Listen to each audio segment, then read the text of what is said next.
They lived as strangers for 5 years, until 3 words changed everything. A marriage built on silence, a fortune that couldn't buy time, and a love discovered only when death had already claimed its victory. Subscribe now, because what happened in that Parisian mansion will break your heart. The grandfather clock struck midnight as separate bedroom doors closed on opposite ends of the corridor. The autumn rain of 1871 painted the windows of Saint-Étienne-du-Mont with streaks of silver as Marguerite Beaumont stood before the altar in a gown that cost more than most Parisian families earned in a decade. Ivory silk imported from her own textile mills in Lyon cascaded around her like a waterfall of wealth, each pearl sewn into the bodice representing another 1,000 francs of the fortune that made her one of the most sought-after heiresses in post-war France. Yet beneath the veil of Alençon lace, her face remained expressionless, a porcelain mask that revealed nothing of the transaction taking place behind the sacred ritual.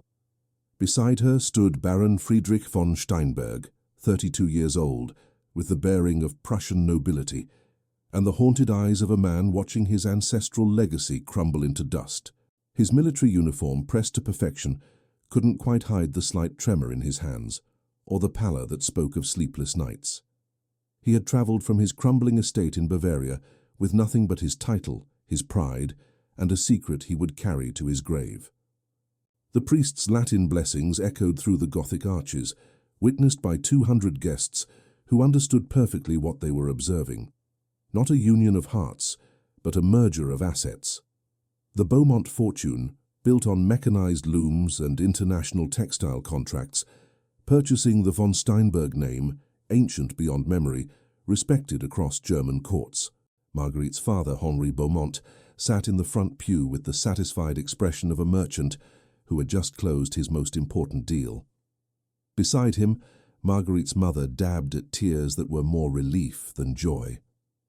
Friedrich's sister, the Baroness Adelaide von Steinberg, had made the journey from Munich, her own marriage, to a minor Italian count, having saved her from their family's financial collapse. She watched her brother with a mixture of pity and pragmatism. She had done the same 5 years prior, sacrificing love for duty. At least Friedrich would have Marguerite's fortune to restore Schloss Steinberg. At least the family name would survive. What none of the guests knew, what even the couple themselves barely acknowledged, was the scandal that had forced this particular arrangement.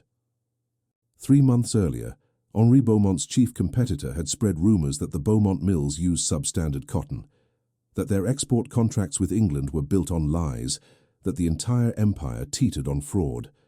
The whispers had reached the bourse and stock prices had trembled.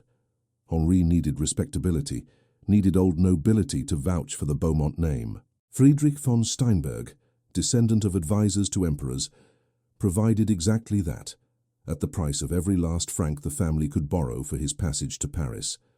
"I now pronounce you husband and wife," the priest intoned, and Friedrich lifted the veil with hands that barely touched the fabric, as though afraid the slightest contact might shatter the brittle agreement between them. Their first kiss was a brief cold press of lips, a signature on a contract, nothing more. The wedding breakfast took place at the Beaumont mansion on Avenue Montaigne, a newly built monument to industrial wealth that made the old aristocracy whisper behind their fans. 4 stories of blonde stone, with windows tall enough to frame the Eiffel Tower's iron skeleton rising in the distance. Inside, the room screamed of new money trying to buy old taste. Aubusson carpets, Sèvres porcelain, crystal chandeliers from Baccarat, furniture purchased from impoverished nobles across Europe who had sold their heritage piece by piece. Marguerite moved through the reception like a duchess born, greeting guests in flawless German, Italian and English. Henri had invested heavily in his daughter's education, understanding that language was the currency of international business. She smiled at the right moments, laughed at tedious jokes from ancient counts, and accepted congratulations with gracious nods. But her eyes, dark as the Belgian chocolate served on silver trays, remained distant, focused on some point beyond the celebration. Friedrich, for his part, played his role with military precision. He stood straight despite the fatigue that pulled at his bones, shook hands with industrialists who could never understand the weight of carrying a name 7 centuries old, and made small talk about the reconstruction of France after the devastating war with Prussia. No one would have guessed that each breath came with effort, that each smile cost him something he could barely afford to spend. As evening fell and the last guests departed in their carriages, leaving trails of gossip behind them, Marguerite stood in the grand entrance hall and removed her veil. Her dark hair, elaborately pinned with pearl combs, began to ache from the weight of the arrangement. She was 24 years old, educated at the finest Swiss finishing school, fluent in 5 languages, and sole heir to a textile empire that employed 3,000 workers. She had received 17 marriage proposals before her father's scandal and had refused them all. This 18th proposal, arranged, negotiated, finalized like a shipping contract, she had accepted without argument. Madame la Baronne, her lady's maid, Thérèse, appeared at her elbow.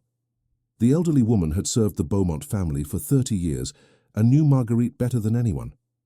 "Shall I prepare your chambers?" Marguerite glanced toward the grand staircase where Friedrich stood speaking with Henri, the 2 men discussing estate management and investment strategies, as though the day's ceremony had been merely preliminary to the real business at hand. "Yes," she said quietly. "The Rose Room." Thérèse's expression flickered.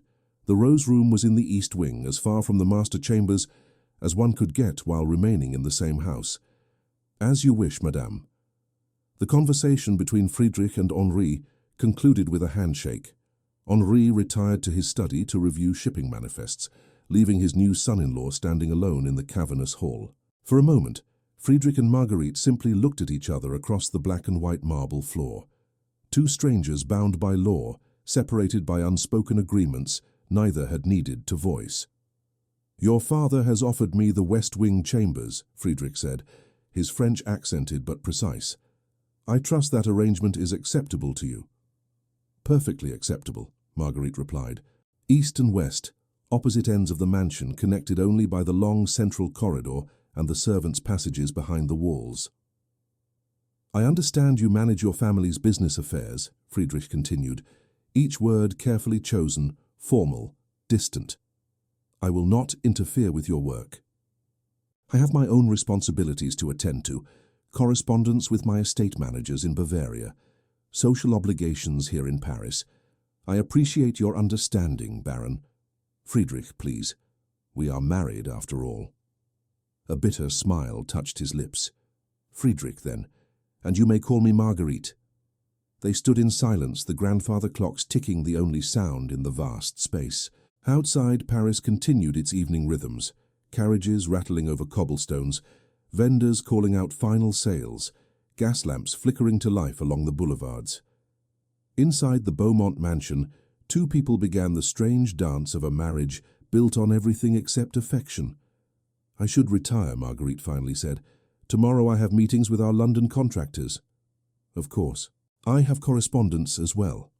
Friedrich bowed, a gesture from another era, another world. "Good night, Marguerite." "Good night, Friedrich." She climbed the eastern staircase. He took the western. They disappeared into their separate wings without looking back.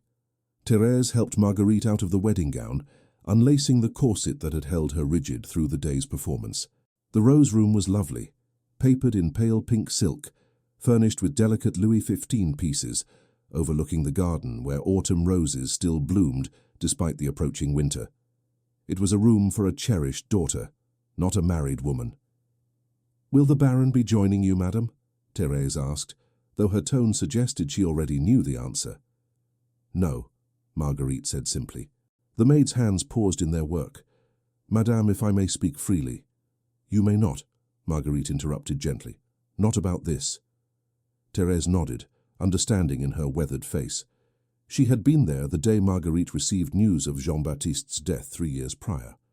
She had held the young woman through nights of grief that seemed endless. She knew why Marguerite had refused 17 proposals, and why she had finally accepted the 18th. Not because her heart had healed, but because it had hardened into something that could no longer break. Alone in her rose-papered sanctuary, Marguerite sat at her writing desk and opened her business ledger. Numbers, contracts, shipping schedules. These were the things that made sense, that followed logical patterns, that could be controlled and predicted. She worked until the candles burned low, until exhaustion finally made the pen slip from her fingers. In the West Wing, Friedrich stood at his window overlooking Avenue Montaigne. His room was masculine, dark wood paneling, heavy furniture, Turkish carpets in deep reds and blues. Henri had offered him the finest chambers, perhaps feeling some guilt about the transaction they had completed. The room was larger than most of Schloss Steinberg's habitable spaces these days. He pulled a small bottle from his luggage, measured out the drops the Munich physician had prescribed, and swallowed them with brandy. The medicine did little except dull the edges of the pain that had become his constant companion. The doctor had given him 2 years, perhaps 3 if he was careful.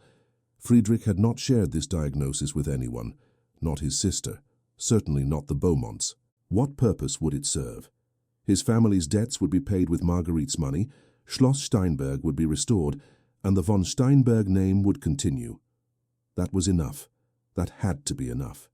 He thought of the woman he had married that morning, beautiful in a severe way, intelligent clearly and utterly unreachable. He had seen the emptiness in her eyes, recognized it as a mirror of his own. They were both performing roles, fulfilling obligations, surviving rather than living. It was better this way, he told himself. Better to maintain distance, to spare her the burden of caring for a dying man, to keep their arrangement purely practical. In 2 or 3 years, she would be a wealthy widow, free to live as she chose. He would have done his duty to his family, clean, simple, merciful. Friedrich extinguished his lamp and lay in the darkness, listening to the unfamiliar sounds of the Parisian night. Somewhere in the east wing, his wife, a stranger whose lips he had briefly touched, lay in her own bed, equally alone. The grandfather clock in the central hall chimed midnight, its sound carrying through the silent mansion. In the servants' quarters below, the staff whispered about the odd arrangement, about separate bedrooms on a wedding night, about the careful distance between the Baron and Baroness. "It's a business arrangement," the butler, Maurice, told the younger servants. "These old families, they do things differently. There's no love in it, just contracts and obligations." He was right, of course. There was no love in the marriage of Marguerite Beaumont and Friedrich von Steinberg. Not yet. But in the Rose Room, Marguerite opened a drawer in her writing desk and pulled out a leather journal, one she had kept hidden for 3 years, filled with letters to a dead man she had loved with all the passion her controlled exterior concealed. She dipped her pen in ink and began a new entry, dated this first day of her marriage.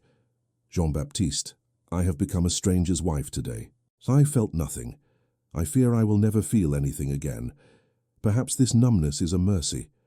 I cannot survive another loss." In the West Wing, Friedrich opened his own journal, a record he kept for his sister should she need to understand his decisions after he was gone. "Adelaide, I have married a woman I do not know and will never allow to know me. It is kinder this way. She will have her freedom sooner than she realizes. I will not burden her with the truth of what I carry. 2 people, 2 secrets, 2 hearts locked away behind walls of silence." The marriage had begun. 5 years moved across Paris like the changing of theatrical sets. The Third Republic solidified its power. The Eiffel Tower rose higher each month. Electric lights began replacing gas lamps on the Grands boulevards, and the Beaumont von Steinberg household settled into a rhythm so precise it could have been scored for orchestra. Every morning at 7 o'clock, Marguerite descended the eastern staircase dressed impeccably for business. Tailored jackets with military precision, skirts of her own mill's finest wool, hair swept into severe chignons that emphasized the elegant line of her neck. She breakfasted alone in the smaller dining room, reviewing correspondence from Lyon, Manchester and Brussels, while her coffee cooled untouched. By 8, she was in her private office on the mansion's 2nd floor, where she managed the Beaumont empire with the efficiency that had doubled its profits in 5 years. At 7:30, Friedrich emerged from the West Wing, moving with the careful deliberation of a man who measured his energy like gold coins in a diminishing purse. He took breakfast in the library, surrounded by books he purchased with the generous allowance Marguerite provided without question. German philosophy, French literature, agricultural treatises for the Bavarian estate he managed from afar through detailed letters to his steward. He maintained correspondence with a dozen German noble families, attended meetings at the German Cultural Society, and served as informal advisor to German businessmen seeking French connections. They occupied the same house like celestial bodies in separate orbits. occasionally visible to each other, but never colliding, held apart by forces neither acknowledged. The servants knew the schedule perfectly. Maurice, the butler, ensured that Marguerite's morning tea arrived at precisely 7:15. Thérèse laid out her mistress's clothing the night before, selecting from the wardrobe of business attire that spoke of power rather than femininity. For Friedrich, his valet Otto, brought from Bavaria in the second year of marriage, maintained the Baron's uniforms and formal wear with Prussian exactitude, and monitored his master's medication with worried efficiency. "The Baron took his medicine this morning?" Maurice would ask Otto in the servants' hall. "He did, though he complains it does nothing," Otto would reply, his German accent thick despite 5 years in Paris. He is more tired than he admits. The household staff had stopped hoping for children, for affection, for any sign that the marriage was anything beyond a legal arrangement. They had watched Marguerite pour her formidable intelligence into business negotiations, while her husband became increasingly gaunt despite the mansion's abundant meals. They saw the careful choreography that kept the Baron and Baroness from ever being truly alone together. On Tuesdays and Fridays, Marguerite held business dinners. Textile merchants, banking associates, shipping magnates who appreciated her sharp mind and respected her financial acumen. Friedrich always appeared at these gatherings, playing his role with aristocratic grace. He would enter the dining room precisely as guests arrived, greet them in flawless French, German, or English as needed, and provide exactly the veneer of old-world nobility that made new-money industrialists feel validated. Baron von Steinberg, what an honor, some merchant would say, slightly too loud, slightly too eager. "The honor is mine, Monsieur Petit. My wife speaks highly of your fabric innovations." Friedrich's smile never quite reached his eyes, but his manners were impeccable. He had been trained from birth for exactly this kind of performance. Throughout the dinners, he and Marguerite would perform a carefully rehearsed duet. She would discuss technical specifications and profit margins. He would add historical context about European trade routes or observations about German manufacturing trends. To outside observers, they appeared a modern couple, the businesswoman and her cultured consort, comfortable in their unconventional arrangement. What no one saw was the emptiness behind the performance. The way Friedrich's hand would tremble slightly when fatigue overwhelmed him, or how Marguerite's jaw would tighten when someone made an offhand comment about the joys of family life.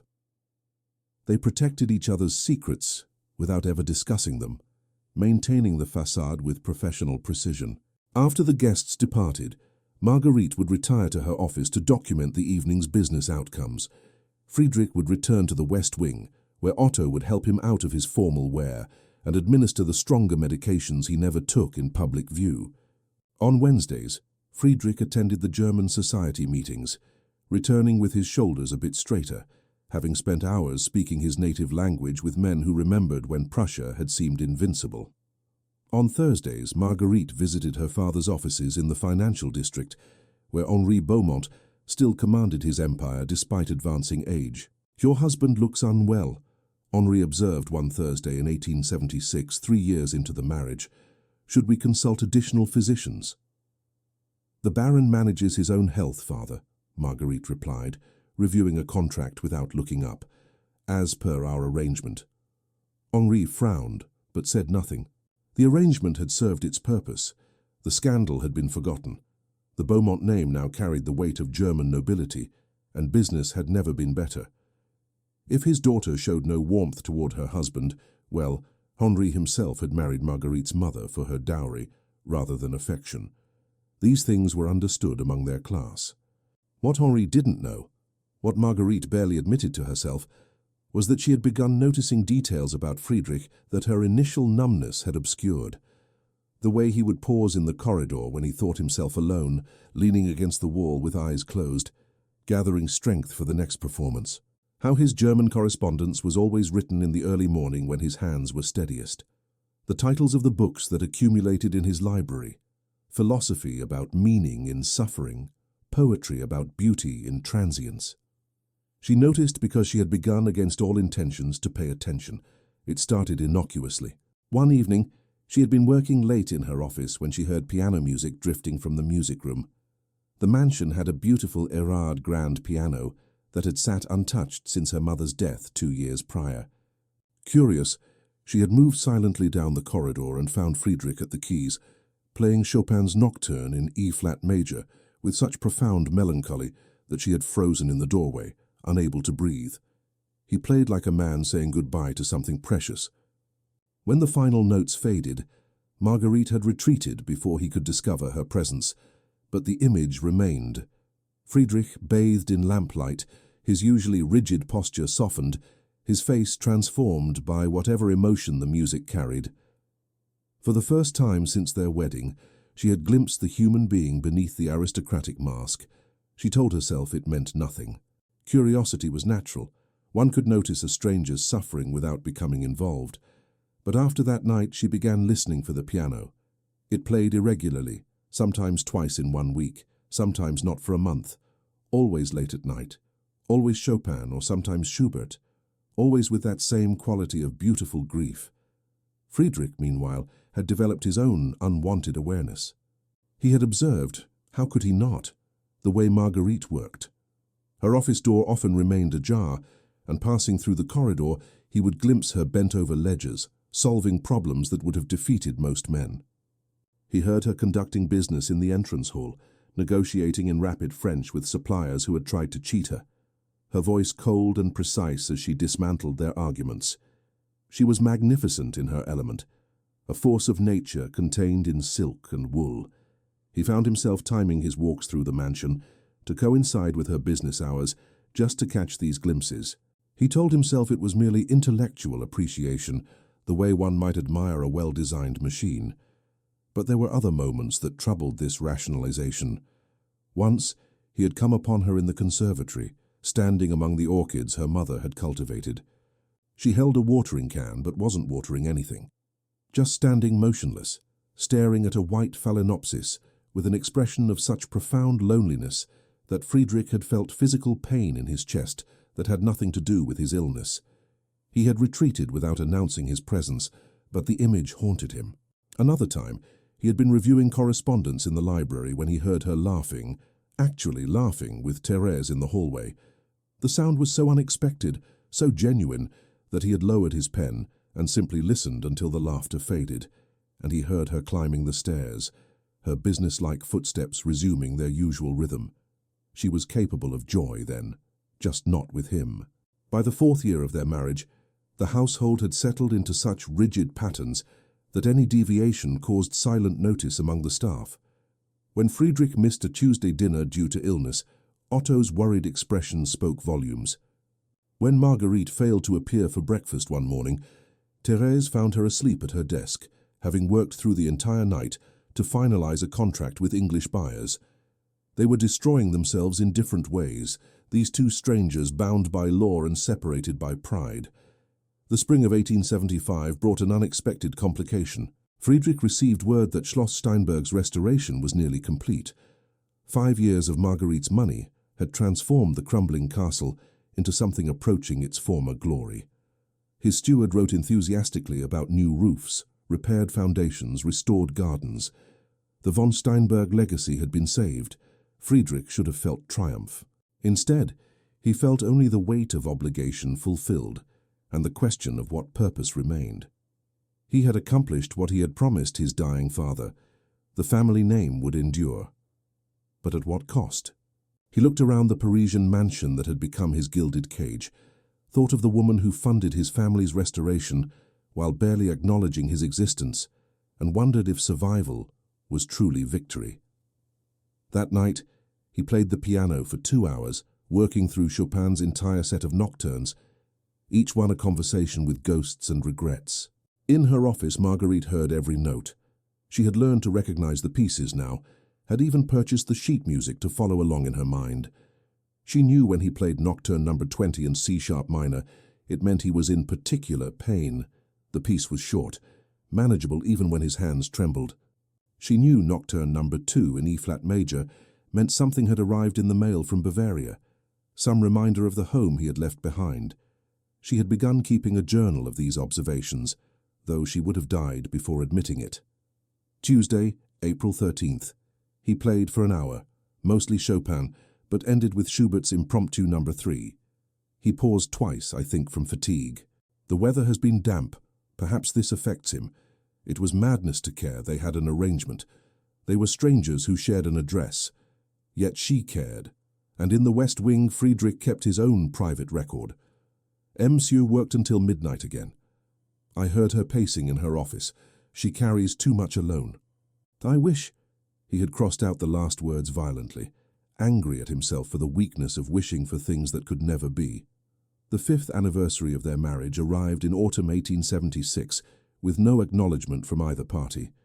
They had dinner guests that evening, a textile manufacturer from Manchester and his wife, and performed their usual choreography flawlessly.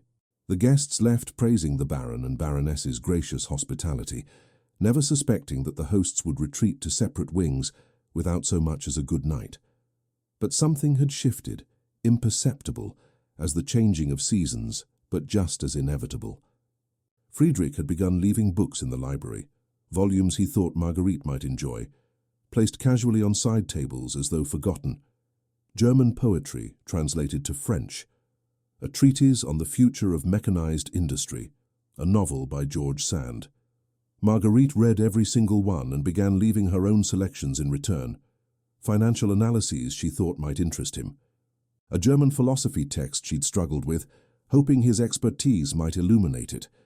A volume of French poetry that reminded her of his piano playing. They never discussed these exchanges. The books simply appeared and disappeared, read and returned, a conversation conducted entirely in silence. The household staff noticed, of course. Maurice observed the Baron lingering in the library after breakfast, clearly waiting to see if his latest selection had been taken. Thérèse watched her mistress run her fingers along book spines in the evening, selecting with care before retiring to her chambers. "They're like children passing notes in school," the housekeeper, Madame Fournier, whispered to Maurice one evening. "They're like prisoners tapping messages through walls," Maurice corrected, more accurately. On a cold November evening, 5 years and 2 months after their wedding, Marguerite made a decision that would change everything. She had been working late, as usual, when a violent thunderstorm rolled across Paris. Rain lashed the windows with such force that she abandoned her desk to ensure they were properly secured. Moving through the darkened mansion, she heard it, a crash from the West Wing, followed by silence more ominous than any sound. Her mind presented rational options. Summon Maurice, send Otto, maintain the careful distance they had cultivated for 5 years. Instead, she ran. She found Friedrich collapsed on the floor of his chambers, conscious but unable to rise, his face sheet white in the lamplight. Otto was away on an errand. They were alone. "Don't," Friedrich said through gritted teeth as she knelt beside him. "Please, just send for—" "Be quiet," Marguerite interrupted, her hands already assessing him for injury with surprising competence.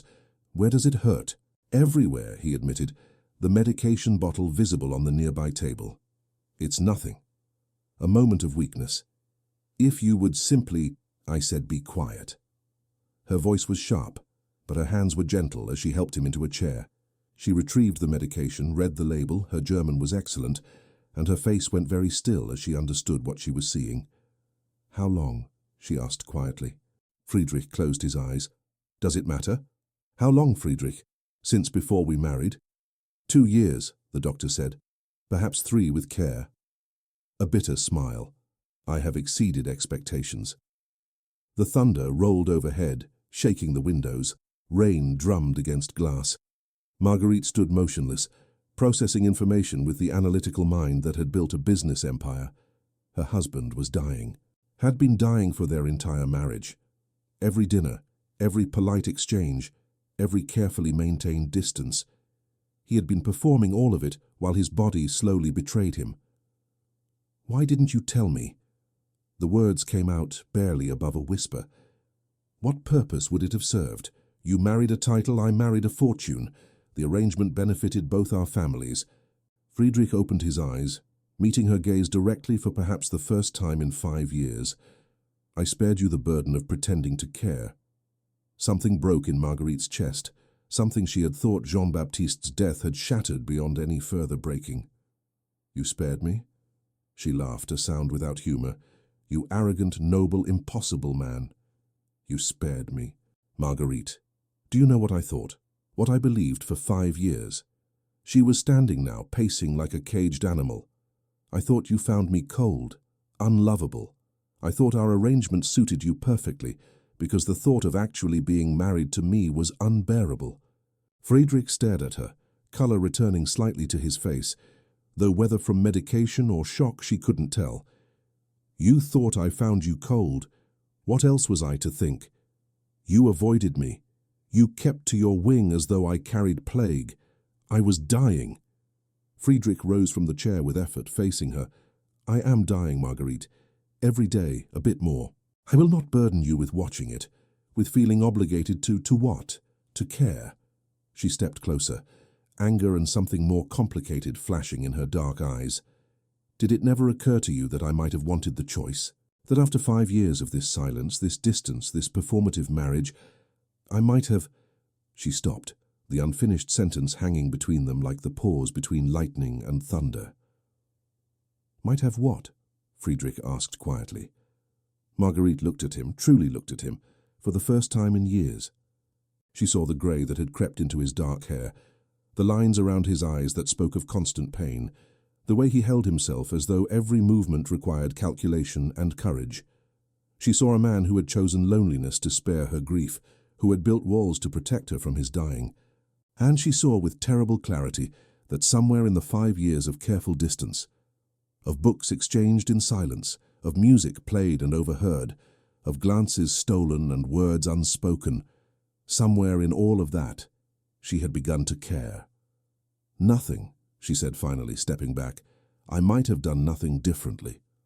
You're right, we have an arrangement. I should not have. This was inappropriate. I'll send Otto when he returns. She turned toward the door, every instinct screaming at her to run, to retreat to the safety of the rose room and the emotional numbness she had cultivated so carefully. Marguerite. Friedrich's voice stopped her at the threshold. The books. In the library. Did you read them? She didn't turn around. Yes. All of them? Yes? A long pause. I read yours as well. Marguerite's hand tightened on the doorframe. The rain continued its assault on the windows. Somewhere below, she heard Maurice giving instructions to servants securing the house against the storm. Why? She asked. Because, Friedrich said slowly, as though the admission cost him dearly, I wanted to know you. Even if only through the books you chose, the ideas you found compelling. It was the only way I could. He stopped. It doesn't matter now.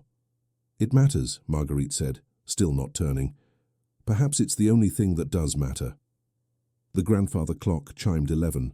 The storm began to subside, rain softening from assault to whisper.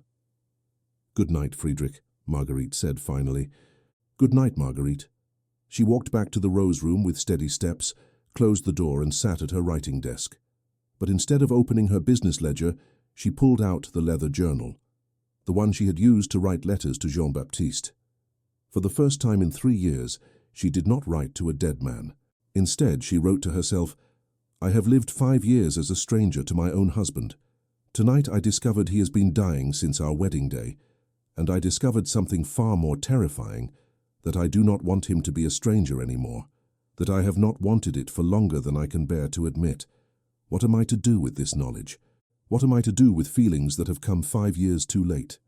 In the West Wing, Friedrich sat at his own desk, Otto having returned and retired for the night. He opened his journal and wrote a single line. She read the books. She knows. And instead of relief, I feel only the terrible weight of time I have wasted. The walls between them had cracked. But walls built over 5 years do not crumble in a single storm. Not yet. The morning after the storm arrived with that peculiar clarity that comes after violent weather. Paris washed clean, the Seine running high, autumn leaves plastered against cobblestones like scattered love letters. Marguerite woke with the disorienting sensation of having crossed some invisible threshold in the night, though the rose room looked exactly as it always had, pale pink silk walls, delicate furniture, morning light filtering through lace curtains. She dressed with unusual care, selecting a deep burgundy jacket rather than her usual severe blacks and greys. Thérèse noticed immediately. "A beautiful choice, madame," the maid said, her experienced fingers working through Marguerite's dark hair. "Will you be receiving visitors today?" "No," Marguerite replied, then caught her own reflection in the mirror.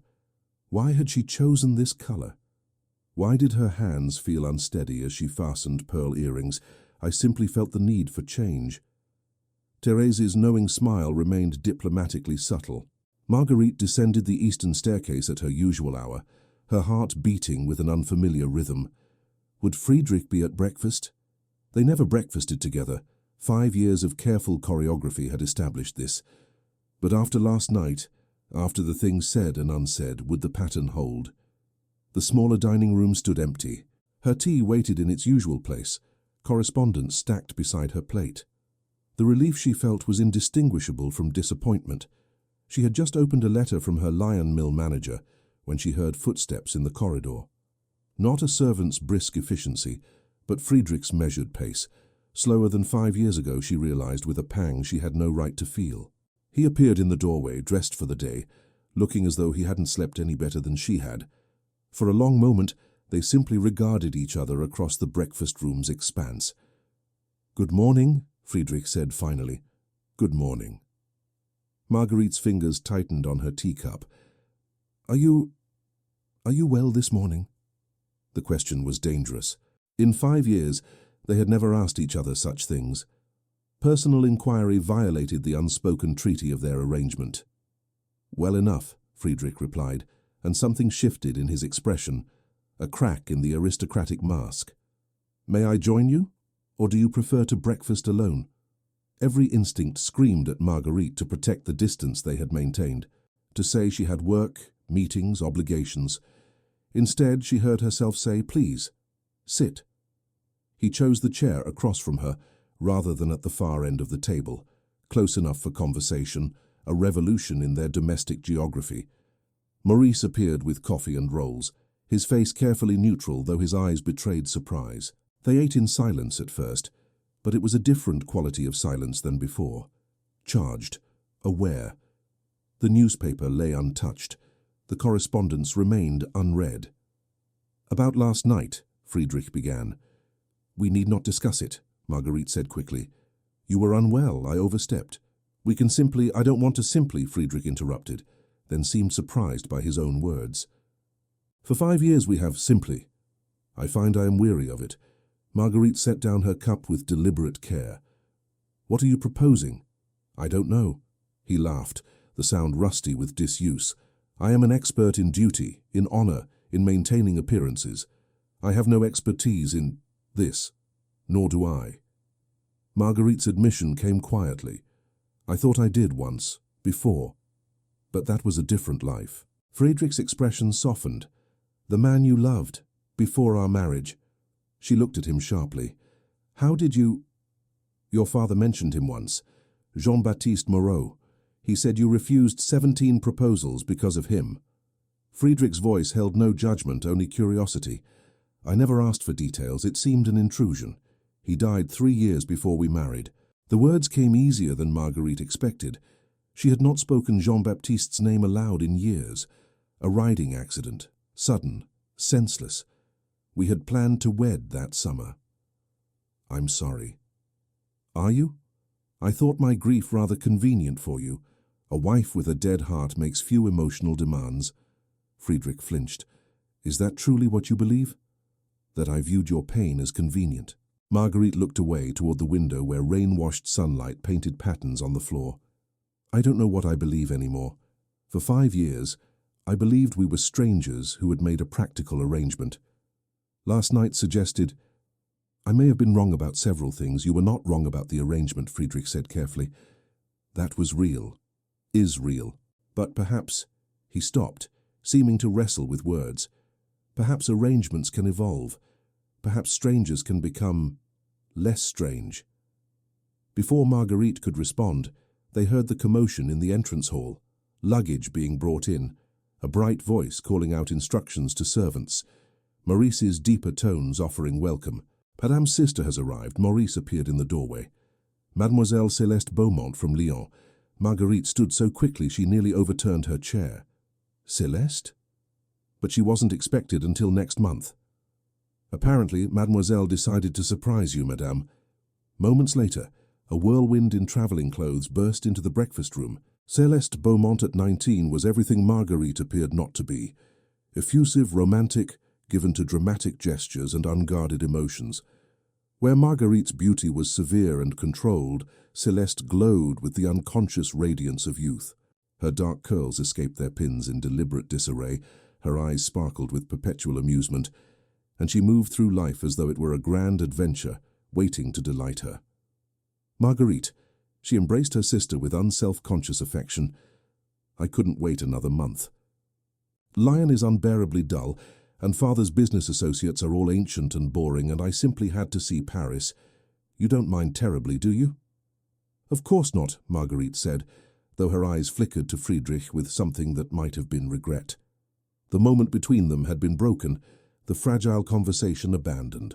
Céleste turned to Friedrich, sweeping into a curtsy that managed to be both proper and slightly mocking. Baron von Steinberg, how wonderful to see you again, though I must say, you look dreadfully serious this morning.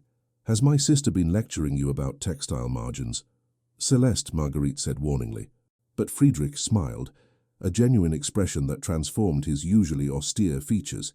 Not at all, Mademoiselle Beaumont. Your sister and I were merely discussing evolving arrangements. Céleste's eyes, bright and far too perceptive, moved between them with interest. How fascinating. You must tell me all about it. But first, I'm absolutely famished. Might I steal some of those rolls? The train food was positively inedible. She settled into a chair between them, chattering about her journey, about Lyon Society's latest scandals, about a new novel she had read that absolutely everyone must discuss.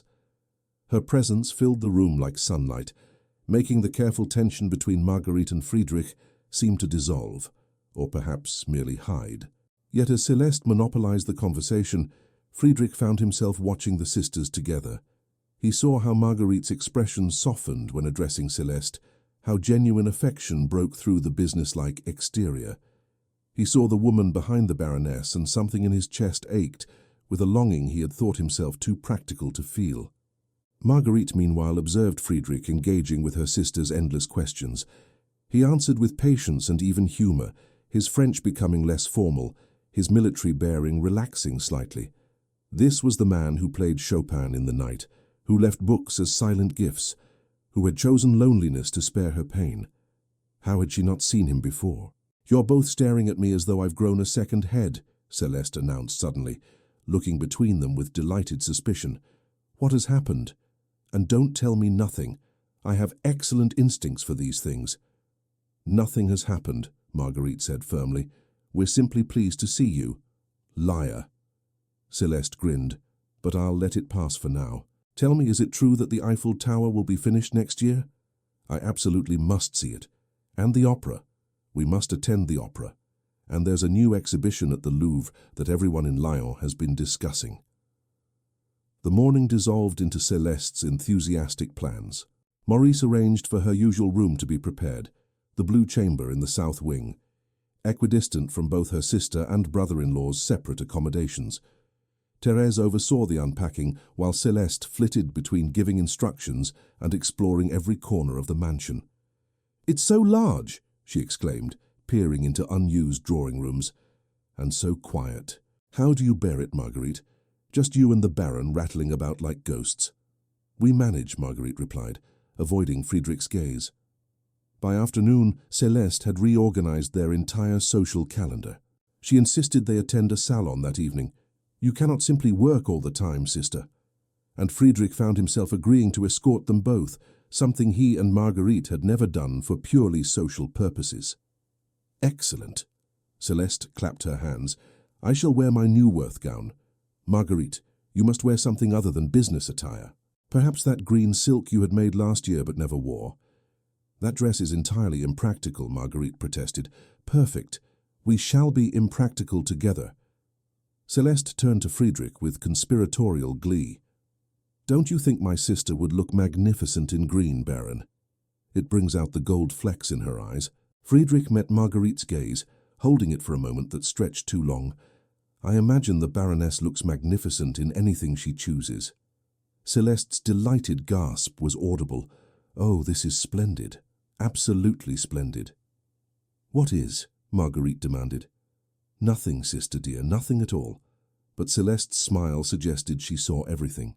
That evening, Marguerite found herself being dressed in the green silk, a Worth creation that had seemed too frivolous when ordered, too beautiful for a woman who had sworn off such vanities. It transformed her severe elegance into something softer, more approachable. Thérèse worked her hair into a looser style, allowing a few tendrils to escape. You look like you did before, Thérèse said quietly. Before the sadness. Marguerite studied her reflection, hardly recognizing herself. I'm not sure I remember who that was. Perhaps it's time to remember.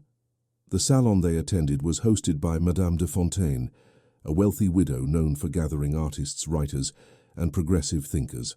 Celeste knew the hostess from her Lyon connections and had secured invitations with characteristic enthusiasm.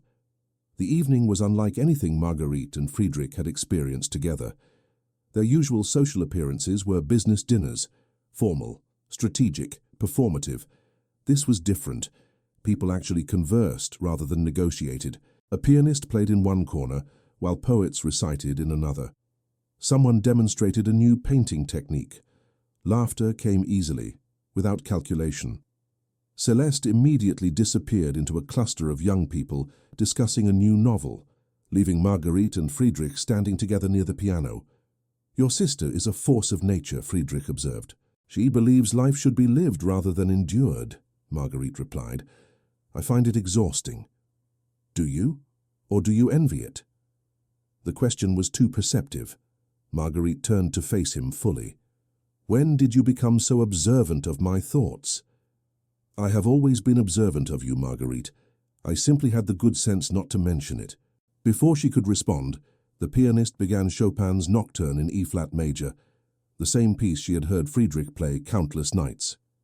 She saw recognition flash across his face.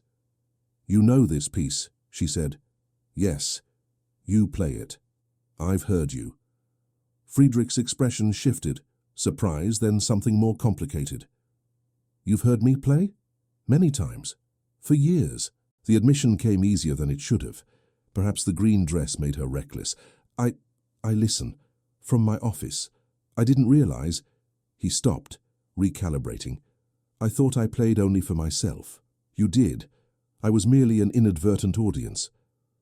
Marguerite kept her voice light, though her heart raced. You're quite accomplished. My mother taught me before she died. Friedrich's voice held memory's edge. She said music was the language we use when words fail us. And do words fail you often, Friedrich? He looked at her then, truly looked, and Marguerite felt the weight of 5 years' silence pressing between them. More often than I would wish, particularly when Baron von Steinberg, a jovial voice interrupted. A rotund gentleman in expensive evening wear approached with hand extended. I heard you were in attendance. We must discuss the German industrial exhibition next month. I'm organizing the textile section, and your perspective would be invaluable. The conversation was stolen from them. Friedrich was drawn into business discussion, while Marguerite found herself approached by Madame de Fontaine herself, who wanted to discuss women's roles in commerce. By the time they managed to extract themselves an hour later, Celeste had reappeared, flushed with excitement and armed with invitations to a dozen more social events. This city is magnificent, she declared in the carriage home.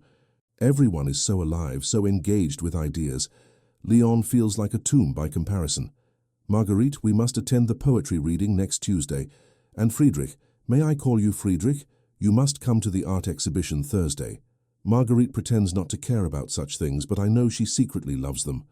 I do not secretly love them, Marguerite protested. You read poetry, Friedrich said quietly. You left me a volume of Baudelaire last month. Celeste's eyes widened with delight. You leave each other books? How wonderfully romantic. It is not romantic, Marguerite said firmly. It is merely an exchange of literature between two people who happen to share a library. If you say so, sister. But Celeste's knowing smile suggested she believed nothing of the sort. Back at the mansion, Celeste retired to the blue chamber while Marguerite and Friedrich stood in the entrance hall, suddenly awkward in the silence her absence created. Thank you for accompanying us, Marguerite said formally. It was pleasant, Friedrich replied. Your sister is correct about one thing. We should do this more often. Attend salons, live, rather than merely exist. The words hung between them, weighted with meaning neither quite dared to examine. The grandfather clock began to chime midnight. Good night, Marguerite. Good night, Friedrich. But neither moved immediately. They stood in the dim hall, each waiting for the other to turn away first, both reluctant to retreat to their separate wings and the loneliness that waited there. Finally, Marguerite forced herself to climb the eastern staircase. Halfway up, she turned back. Friedrich stood where she had left him, watching her ascent. The green dress, he said quietly. Your sister was right. It suits you. Marguerite's hand tightened on the banister. Thank you. In her chambers, she dismissed Thérèse quickly and sat at her writing desk. But instead of opening her journal, she simply sat in the darkness, listening. And at precisely midnight, she heard it, piano music drifting from the west wing. But not Chopin this time. Something she didn't recognize. Lighter, almost hopeful. In the blue chamber, Céleste Beaumont lay awake, smiling at the ceiling. She had seen what her sister and brother-in-law could not yet admit, the way they looked at each other when they thought no one was watching, the careful distance that spoke of awareness rather than indifference, the 5 years of silence that had somehow become a language of its own. "Oh, Marguerite," she whispered to the darkness, "you foolish, brilliant woman, you're in love with him." The next morning, Céleste launched her campaign with the subtlety of a general planning an invasion. She insisted on family breakfasts. We cannot all eat separately like strangers, and somehow managed to make it seem natural rather than forced. She asked questions that required both Marguerite and Friedrich to answer, creating conversation where silence had reigned. "Tell me about Bavaria, Friedrich. I've never been to Germany. Is your castle as romantic as it sounds?" Friedrich described Schloss Steinberg, the mountains, the forests, the weight of history in every stone. Marguerite listened, learning things she had never thought to ask. And Marguerite, tell Friedrich about the new mill in Lyon. Surely he would find the mechanization process fascinating. So Marguerite explained her work and found Friedrich asking intelligent questions, engaging genuinely rather than performing courtesy. They talked about industrialization, about the changing world, about ideas rather than mere pleasantries. Céleste watched with satisfaction as the walls between them developed new cracks. A week into Céleste's visit, another storm arrived, this one more violent than the last. Wind howled through Paris, rattling windows and tearing branches from trees. The staff moved through the mansion, securing shutters, placing buckets beneath leaks in the older wings. Marguerite was working late in her office when the lamps began to flicker. A power failure. The electric light still unreliable in these modern times. She heard movement in the corridor, Maurice distributing candles, a knock on her office door. "Madame, I'm placing candles throughout the house. Shall I bring additional lighting?" "Please. And check on the Baron." His chambers face the wind directly. "Already done, Madame. The Baron is in the library.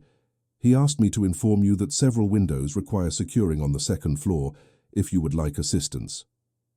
Marguerite found him in the library, standing on a ladder to reach the high windows, candles casting shadows that made him seem both younger and more fragile.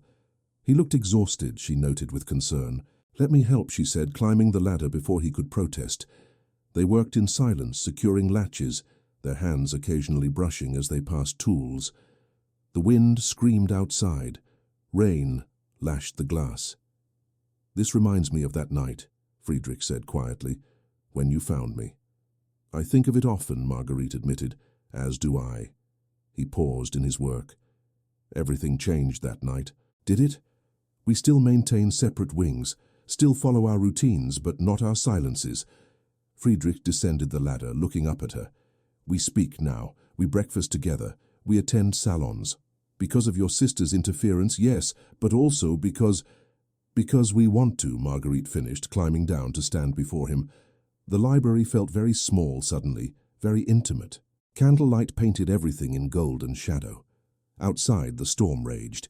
Inside, something equally turbulent threatened. "Marguerite," Friedrich said, his voice rough, "I need to tell you something, before I lose courage." Then tell me. I have wasted 5 years. 5 years of living in the same house with a remarkable woman and treating her like a stranger. 5 years of dying alone when I might have—" He stopped, gathering himself. "I told myself I was being noble, sparing you. But the truth is, I was afraid. Afraid of what? Of wanting something I couldn't have, of caring when I had no right to care, of hoping when hope seemed a luxury I couldn't afford." He met her eyes. "I am still dying, Marguerite. The medication helps, but it cannot cure. I have perhaps a year, perhaps less. But I find I no longer want to die among strangers. I want—" The library door burst open. Celeste stood there, rain-soaked and wild-eyed, her travelling cloak dripping water on the carpet.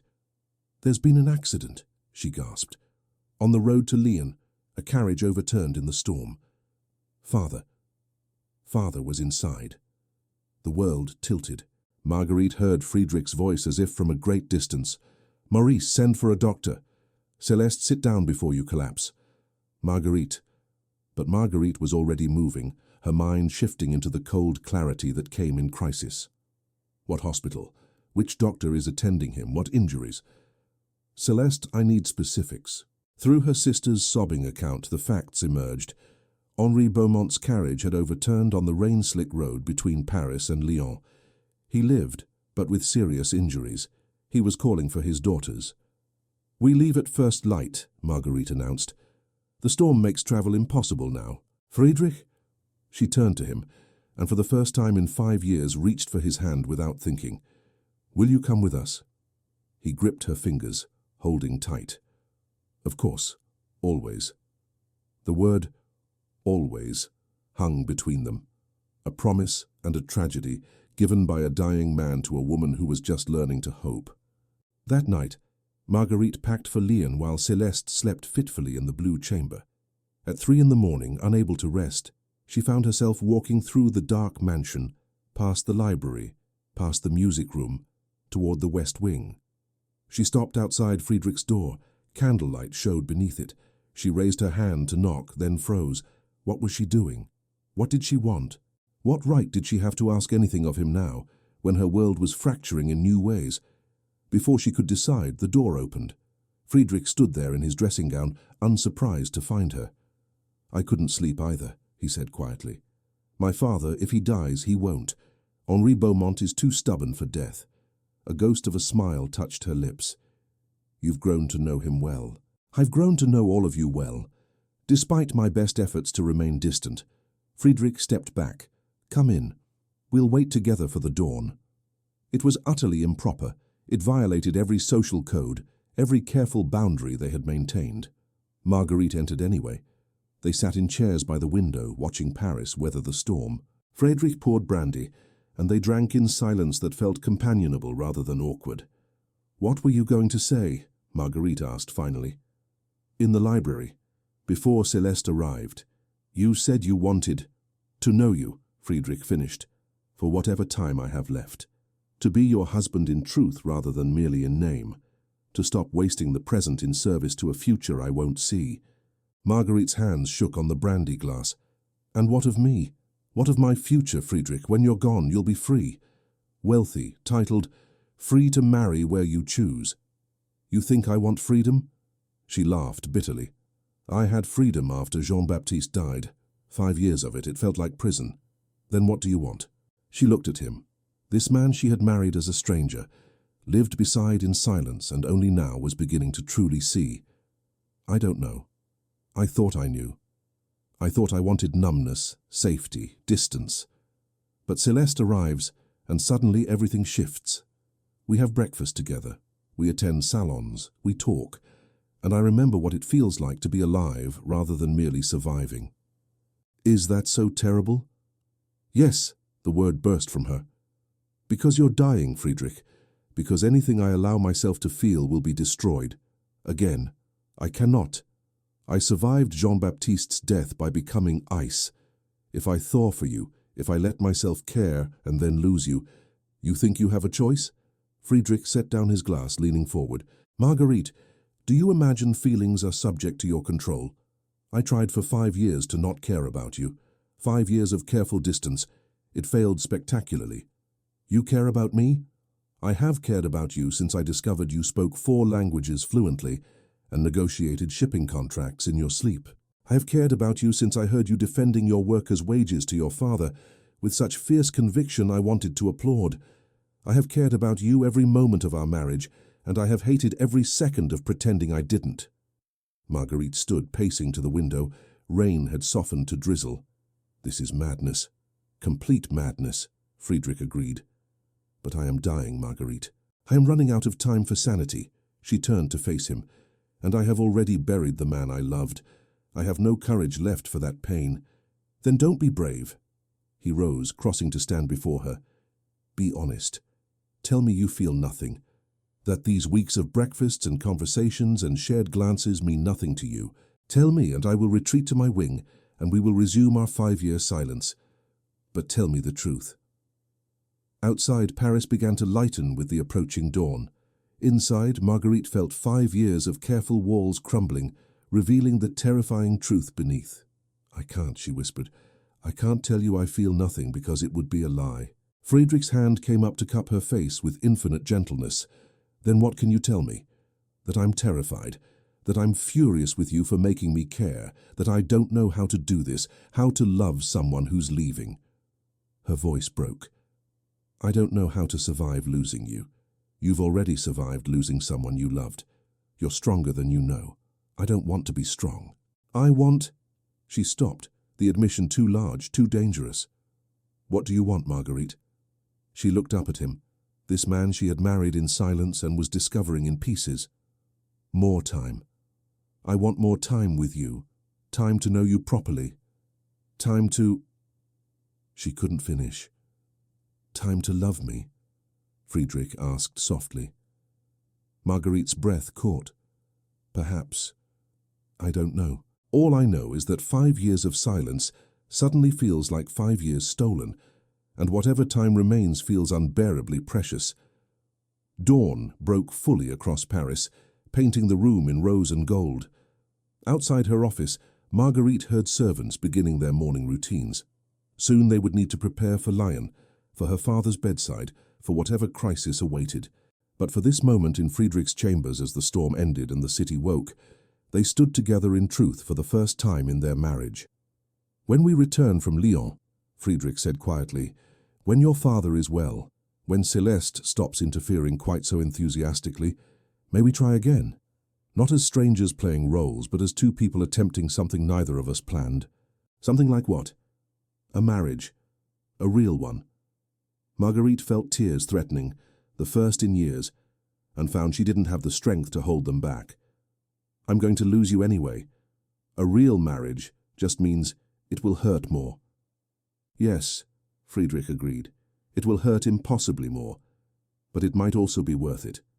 She laughed through her tears. That's not much of an argument. It's the only honest one I have. Marguerite reached up, placing her hand over his where it still cupped her face. Then I suppose honesty will have to be enough. The grandfather clock chimed 6. Time to prepare for Lyon. Time to return to the world and its demands. But something fundamental had shifted between them. A recognition that could not be unspoken. A truth that would not be denied. They had wasted 5 years. Whatever time remained, they would not waste another moment. Even if that time was measured in months rather than years. Even if loving meant losing. Even if the ending was already written. Henri Beaumont did not die, but he came close enough to frighten everyone who loved him. The journey to Lyon through rain-soaked roads took 8 hours of misery, Marguerite and Celeste clutching each other's hands, while Friedrich sat across from them, his presence a steadying force neither sister acknowledged but both desperately needed. When they finally arrived at the hospital, a converted monastery that still smelled of incense and old prayers, they found Henri unconscious, his breathing labored, his left leg shattered in 3 places. The next 48 hours are critical, the doctor informed them. A thin man with kind eyes and surgical confidence. He has youth and strength on his side. He's 58, Marguerite interrupted, which is young for a man of his constitution. But the internal injuries concern me. We must wait and watch. So they waited and watched. Marguerite took the chair beside her father's bed, and did not move for 2 days, conducting business through messengers who brought contracts for her review, taking meals without tasting them, sleeping in fits that left her more exhausted than restful. Celeste paced the corridors, her usual vivacity dimmed by genuine fear, and Friedrich. Friedrich became the steady center around which both sisters orbited. He managed the household staff Marguerite insisted on bringing from Paris. He fielded inquiries from Henri's business associates with diplomatic precision. He ensured the sisters ate, rested when possible, and had privacy when grief overwhelmed propriety. He did all of this while his own health deteriorated from the stress and travel, though he hid it with the skill of long practice. On the 3rd day, Henri opened his eyes. "Marguerite," he whispered, his voice like gravel. "The Manchester contracts. Did you—" "Are settled, father, don't speak." But relief flooded through her so intensely she had to grip the bedside to remain upright. Stubborn girl, always managing everything. A weak smile, like your mother. Over the following week, Henri improved steadily. The danger passed. Colour returned to his face. He began complaining about the hospital food, which the doctor declared an excellent sign of recovery. But he would require months of convalescence, and his mobility might never fully return. The business cannot wait months, Henri fretted from his hospital bed. The Lion Mill expansion, the new English contracts, "We'll all be managed," Marguerite assured him. "I've been managing them already, father. You simply didn't notice." Henri studied his daughter, really studied her, for perhaps the first time in years. "No, I didn't notice, I should have." His gaze shifted to where Friedrich stood by the window. "Your husband, he's been here every day?" "Yes, I chose well then. He's a good man." Marguerite's throat tightened. "Yes, father, he is." After 2 weeks in Lyon, with Henri stable and cantankerous enough to argue with his doctors, Marguerite made arrangements to return to Paris. The mills needed her direct oversight, and she could manage Henri's recovery from afar through trusted managers. Celeste elected to remain in Lyon to nurse their father. Someone must ensure he actually follows doctor's orders. The night before her departure, Marguerite found Friedrich on the terrace of the hotel where they had been staying. Lions spread below them in gaslit beauty, the Rhone River a dark ribbon through the city's heart. He stood very still, one hand braced against the stone balustrade, his breathing careful and measured. "You're in pain," Marguerite said quietly, stepping beside him. "Always. But tonight more than usual." He didn't look at her. "The travel, the stress. My body objects to both. You should have told me. And we could have." "What? Left your father to come alone? Returned to Paris sooner?" Now he did turn, his eyes finding hers in the lamplight. "I chose to be here, Marguerite. With you. That choice has costs. I accept them." She moved closer, drawn by something she no longer tried to name.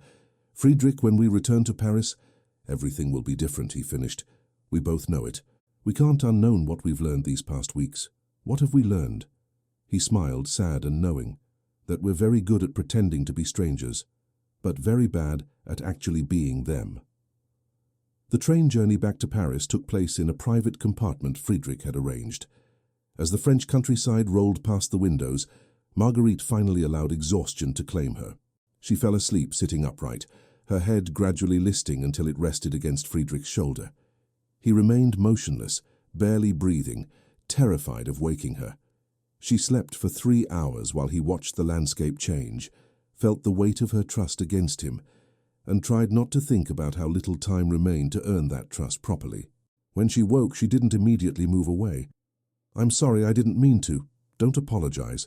His voice was rough with an emotion he didn't name. "Please." They arrived at the Beaumont mansion in early evening, to find it had been thoroughly cleaned in their absence, fresh flowers in every room, the staff lined up in the entrance hall to welcome them home. Maurice's relief at their safe return was palpable. "Everything has been maintained precisely as you instructed, madame," he reported to Marguerite. "All correspondence has been organized in your office. The mills have reported no issues. And, madame, there is something else." He gestured to a stack of wooden crates in the corner of the hall. "What are those?" Marguerite asked. "They arrived from Bavaria 3 days ago. For the Baron, from Schloss Steinberg." Friedrich's expression shifted. surprise and something more complicated. "I wasn't expecting anything. There's a letter, sir, from your steward." Friedrich took the letter, broke the seal, and read in silence. Marguerite watched his face change, saw pain and longing and resignation chase each other across his features. "Friedrich, what is it?" "My steward writes that the restoration is complete. Schloss Steinberg is fully habitable again. He sent me." Friedrich gestured to the crates. "Personal items, family portraits, books from my childhood. Things he thought I might want to have here. That's wonderful news. Your family home restored?" "Yes." But Friedrich's voice held no joy. "Wonderful." He turned and walked toward the west wing without another word, leaving Marguerite standing in the entrance hall, surrounded by crates full of a life he could never return to. That night, unable to sleep, Marguerite heard the piano. But not Chopin this time. Something she didn't recognize, German, she thought, from the structure. Sad beyond measure. She found herself walking toward the music room, drawn despite every instinct that said to maintain boundaries, to give him privacy. She stopped in the doorway, watching him play. The music filled the room with such profound grief that tears came to her eyes without permission. When the final notes faded, Friedrich spoke without turning. "It's Brahms. Intermezzo in a major. My mother's favorite. It's beautiful. She died when I was 12. Consumption. I watched her fade over 2 years. Now he did turn, and Marguerite saw his face was wet with tears he made no effort to hide. The restoration of Schloss Steinberg was supposed to feel like victory, like I had saved something important. Instead, it feels like you're saying goodbye," Marguerite finished softly. "Yes." He stood, moving to the window. "I will never see it again. I know that. The journey would kill me faster than the disease. So these crates, they're my steward's way of bringing home to me, because he knows I'm never going home." Marguerite crossed the room to stand beside him. Below, Paris glittered in the night, indifferent to private griefs. "Tell me about it. About Schloss Steinberg." So he did. He described the mountains that surrounded it, the forests where he had hunted as a boy, the great hall with its ancestral portraits, the library where his father had taught him history and honor. He spoke of winters so cold the Rhine froze solid, of summers fragrant with wildflowers, of the weight of carrying a name older than nations. Marguerite listened, learning him, and somewhere in his stories she understood what she had been too frightened to admit. She was falling in love with him, perhaps had already fallen. The realization should have terrified her.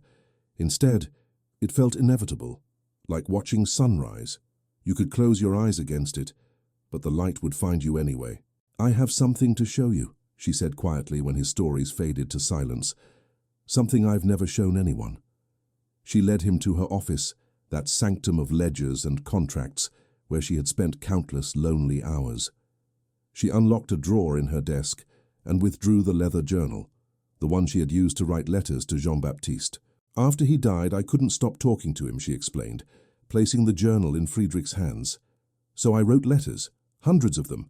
For 3 years I wrote to a dead man because I couldn't bear the silence." Friedrich opened the journal carefully, reading entries at random. Letters full of grief and business concerns mixed together, descriptions of fabrics and confessions of loneliness, calculations and poetry existing side by side. "You loved him very much," he said finally. "I did. He was my first love. My only love." She paused.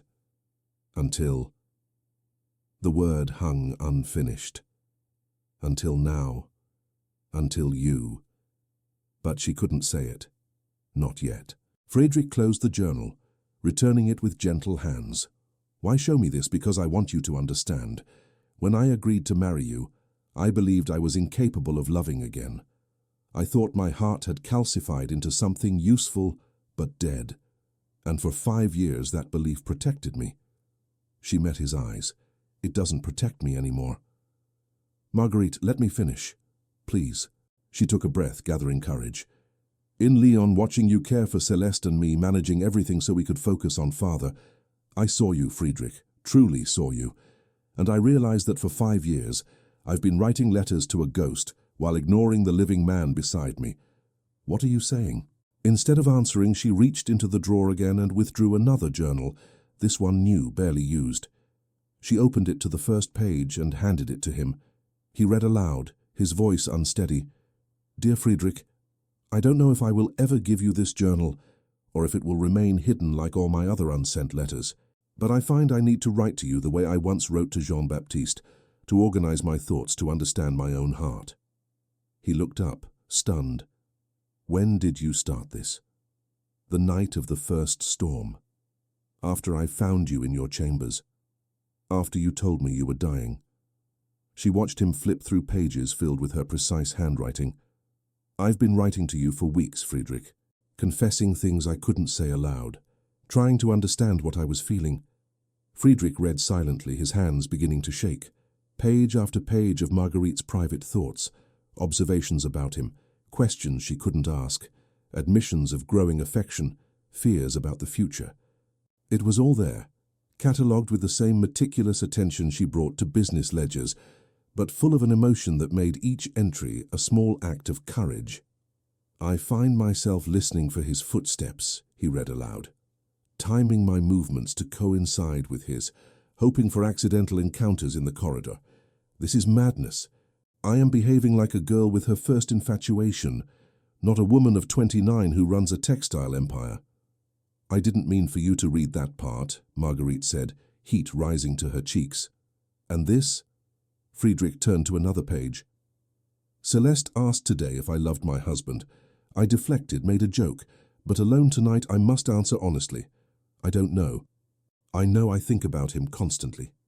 I know his pain troubles me more than my own.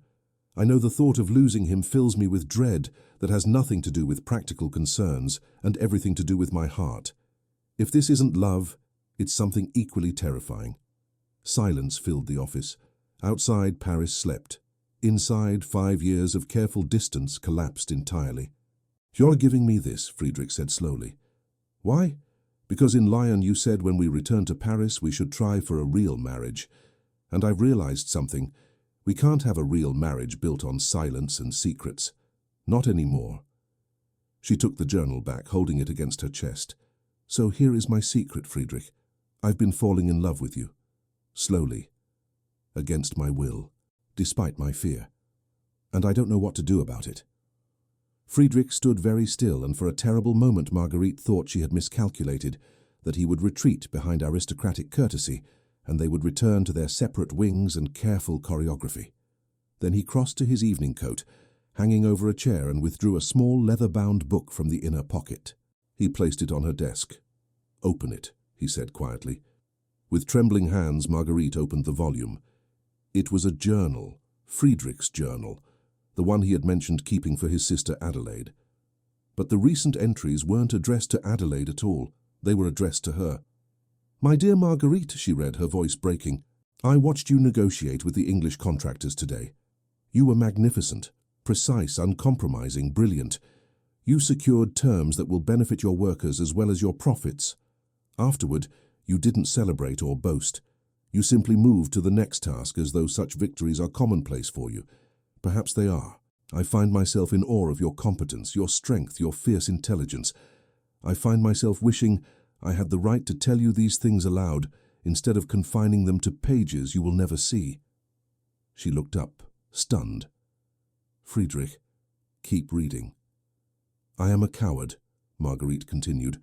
"I tell myself I maintain distance to spare her pain, to protect her from the burden of my illness. But the truth is simpler and more shameful. I am afraid of wanting her when I have no right, afraid of loving her when I cannot offer her a future, afraid of breaking the careful equilibrium we have established, because even this cold distance is preferable to complete rejection. So I write to her in secret, confessing feelings I will carry to my grave unspoken." Tears blurred the words. Marguerite set down the journal, unable to continue. "I have been writing to you for months," Friedrich said, his voice rough, "since before Celeste arrived, since the night I left you that volume of German philosophy, and you returned it with notes in the margins. I knew then that we were having a conversation, even if neither of us acknowledged it aloud. Why didn't you tell me? For the same reason you didn't tell me. Because admitting it makes it real. And making it real means facing what we've wasted and what we're going to lose. Marguerite moved around the desk to stand before him. We've already wasted 5 years. Must we waste whatever remains? No. Friedrich's hands came up to frame her face, the gesture now familiar from that dawn after the storm. No more waste. No more silence.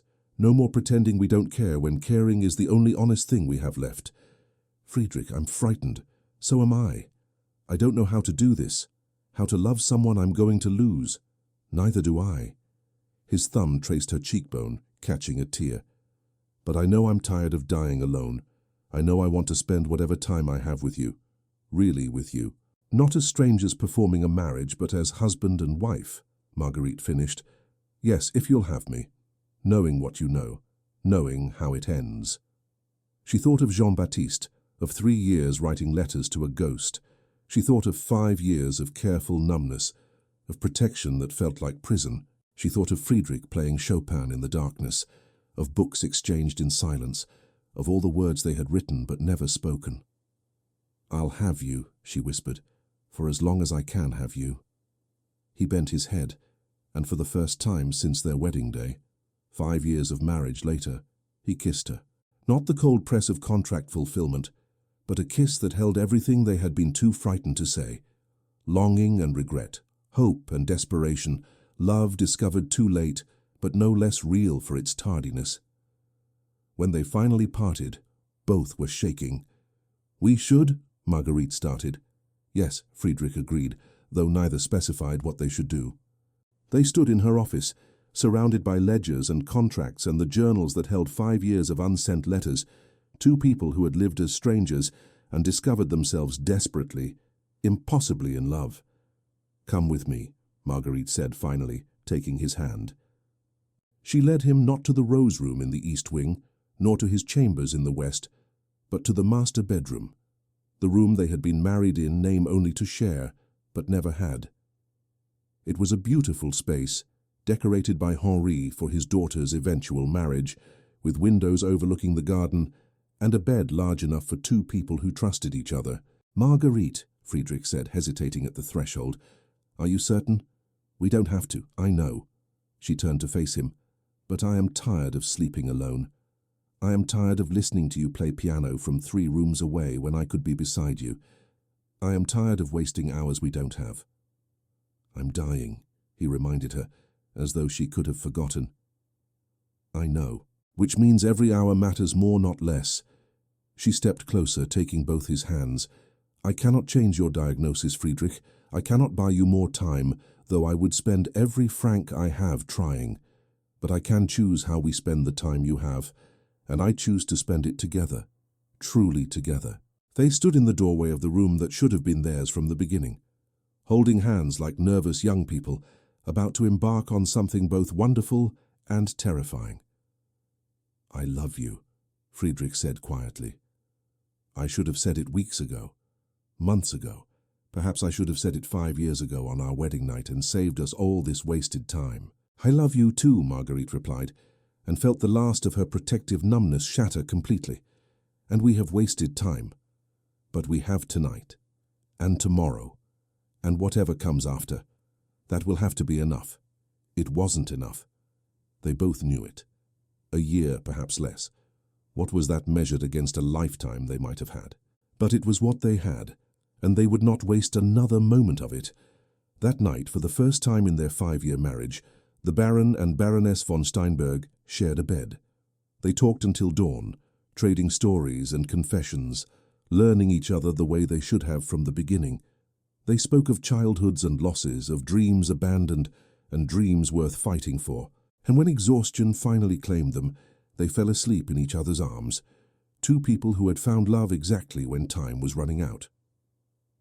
In the morning, the household staff discovered the Baron's chambers in the west wing empty, his bed unslept in.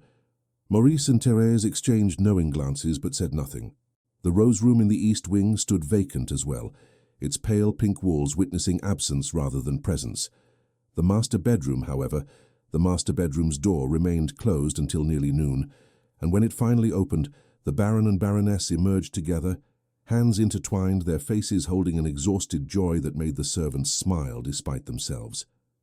Everything had changed. Everything would continue to change, they knew.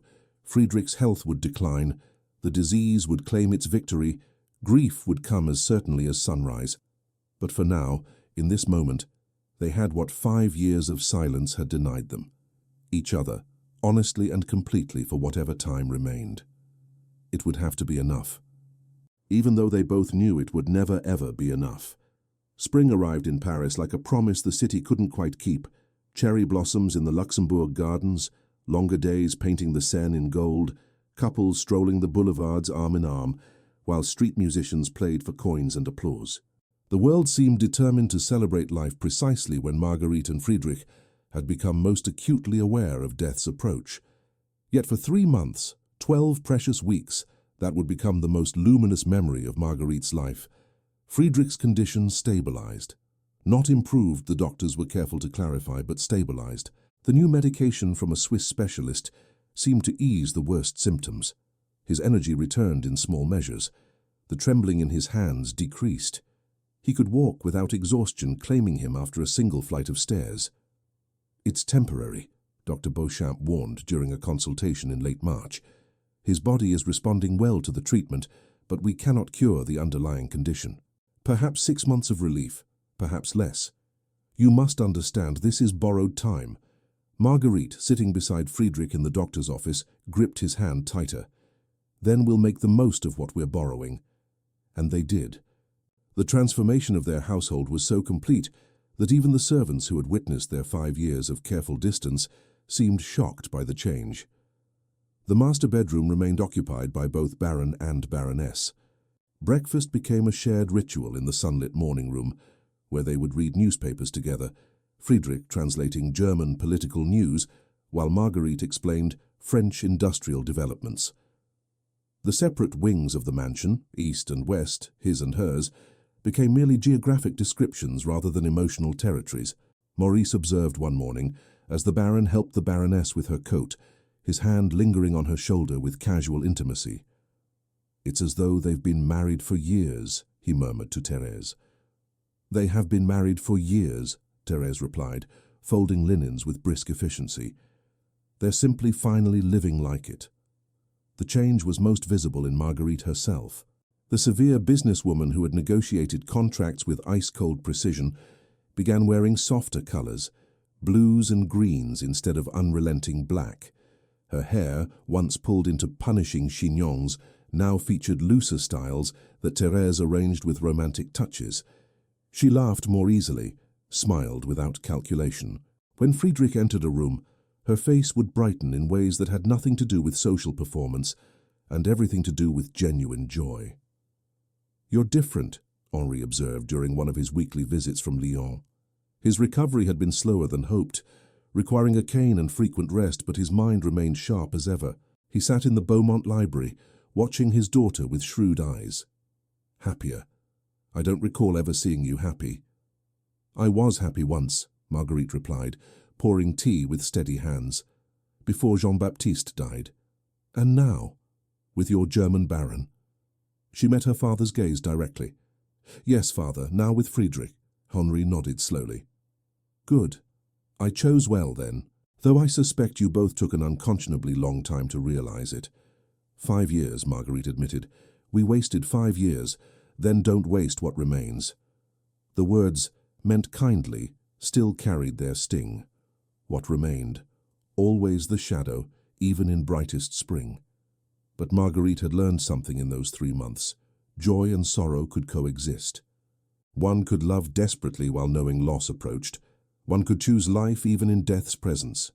Friedrich taught her this through example. He approached each day as though it were both ordinary and miraculous, taking pleasure in simple things while never forgetting their fragility. A walk through the Tuileries garden became an adventure to be savored. A quiet evening reading in the library transformed into profound contentment. Sunday concerts at the Conservatoire carried the weight of religious experience. "You're teaching me how to live again," Marguerite told him one evening as they prepared for bed, a ritual that still felt wonderfully scandalous, despite 3 months of shared nights. Friedrich paused in removing his cufflinks, meeting her eyes in the mirror. You taught yourself I'm merely providing motivation. Motivation in the form of terminal illness? She tried for lightness, but didn't quite achieve it. Motivation in the form of limited time. He turned to face her. When you know the season will end, you pay attention to every moment of it. You don't take spring for granted when you know winter is guaranteed. She crossed to him, placing her hands on his chest, feeling his heartbeat beneath her palms. I hate that you're right. I hate that dying has made you wise. I'm not wise. I'm simply present. His hands covered hers. For the first time in my life, I'm completely present, not planning for a future I won't see, not regretting a past I can't change. Just here, now, with you. They made love that night with the tenderness of people who understood the value of what they held. Every touch carried gratitude. Every kiss held the weight of time's passage. And afterward, lying in the darkness with Marguerite's head on his shoulder, Friedrich spoke of things he had never voiced before. When I die, he said quietly, and felt her tense against him. Marguerite, we must speak of it. Not tonight. Especially tonight. While I'm well enough to say these things clearly. His hand stroked her hair, the gesture soothing them both. When I die, you must not mourn as you mourned Jean-Baptiste. 3 years of writing letters to a ghost. I won't have that for you. You can't control how I grieve. No. But I can ask you to live, to take this love we've found, and let it be proof that you're capable of loving again, not a reason to lock your heart away forever. Marguerite lifted herself on one elbow, looking down at him in the moonlight streaming through the windows. You want me to fall in love with someone else? After you're gone? I want you to remain open to the possibility. You'll be 30 years old, Marguerite. Wealthy, brilliant, beautiful. You could have any life you choose. I choose this life. With you. Which is ending, he said gently. I need to know you'll be all right. That this us won't destroy you the way Jean-Baptiste's death did. She was quiet for a long moment, her fingers tracing patterns on his chest. I can't promise that. I can't promise I won't be destroyed. But I can promise I won't regret this. Whatever comes after, I will never regret choosing to love you. It was the best answer either of them would find. April brought Celeste's return from Lyon, and with her a determination to ensure her sister and brother-in-law made the most of Friedrich's good health. She arrived at the mansion with trunks full of ideas and the unshakable conviction that they needed to actually enjoy their marriage rather than treating it like a medical condition to be managed. We're going to the opera, she announced at breakfast the morning after her arrival, spreading butter on a croissant with aggressive enthusiasm, and to the new art exhibition at the Grand Palais. And there's a wonderful restaurant that just opened near the Bourse. Everyone is talking about it. We're going there too. Celeste, Marguerite began. Don't Celeste me. You've been given a gift, 3 months of relative health, and you're spending it like careful misers hoarding coins. Live a little. Or a lot. Friedrich, back me up here. Friedrich, who had been watching this exchange with poorly concealed amusement, set down his coffee cup. I'm inclined to agree with your sister, Marguerite. We have been rather conservative in our activities. You need rest. The doctor said I'm dying, which we already knew. Friedrich's tone was matter-of-fact rather than morbid. They also said I currently feel better than I have in years. Celeste is right. We should take advantage of it. So they did. For 6 glorious weeks, Paris became their playground. They attended the opera, Wagner's Lohengrin, which moved Marguerite to tears she tried to hide until Friedrich handed her his handkerchief without comment. They visited the Louvre on a Tuesday afternoon when the crowds were thin, Friedrich pointing out details in Renaissance paintings with the expertise of someone who had grown up surrounded by art. They took a river cruise on the Seine at sunset, the city turning gold around them while a violinist played on deck. They dined at expensive restaurants, where Marguerite's fortune bought them privacy, and Friedrich's title bought them respect. They attended salons where intellectuals debated the future of Europe, while Friedrich offered German perspectives that made the French see their own positions with new clarity. They hosted dinners at the mansion, not the business affairs of before, but genuine social gatherings where laughter came easily and conversations stretched past midnight. Celeste orchestrated much of it, playing matchmaker to a marriage that had finally caught up to its legal status. She invited friends who could make them laugh, planned excursions that challenged without exhausting, and provided buffer when Marguerite's fears threatened to overwhelm her joy. "You're hovering," Celeste told her sister one afternoon as they prepared for an evening at the theatre. "I can see you watching him, counting his breaths, analyzing every moment of fatigue. He walked up 3 flights of stairs this morning without stopping. Last month he couldn't manage one, which means the treatment is working, which means you should enjoy it rather than waiting for it to fail." Marguerite turned from the mirror where Thérèse was arranging her hair. "How can I not wait for it to fail? It will fail, Celeste. The doctors promise it. Then you have a choice." Celeste's usual playfulness vanished, replaced by an unexpected gravity. "You can spend these good months dreading the bad ones to come, or you can be present for the gift you've been given. Which do you think Friedrich would prefer?" The answer was obvious, and difficult, and necessary. That evening, at the Théâtre du Châtelet, watching a comedy that had all of Paris laughing, Marguerite made a conscious decision to let go of the future, both the one she couldn't have and the one she feared, and simply be present in the moment Friedrich had taught her to value. She laughed at the play's absurdities. She held Friedrich's hand in the darkened theatre, without analyzing whether his grip was weaker than yesterday. She allowed herself joy without immediately calculating its cost. On their way home, riding through Paris in the warm May evening, Friedrich pulled her close in the carriage. "Thank you," he said quietly. "For what?" "For tonight. For laughing. For being here rather than somewhere in your head worrying about tomorrow." Marguerite rested her head on his shoulder. "Your sister is annoyingly wise for someone who still believes in fairy tale endings.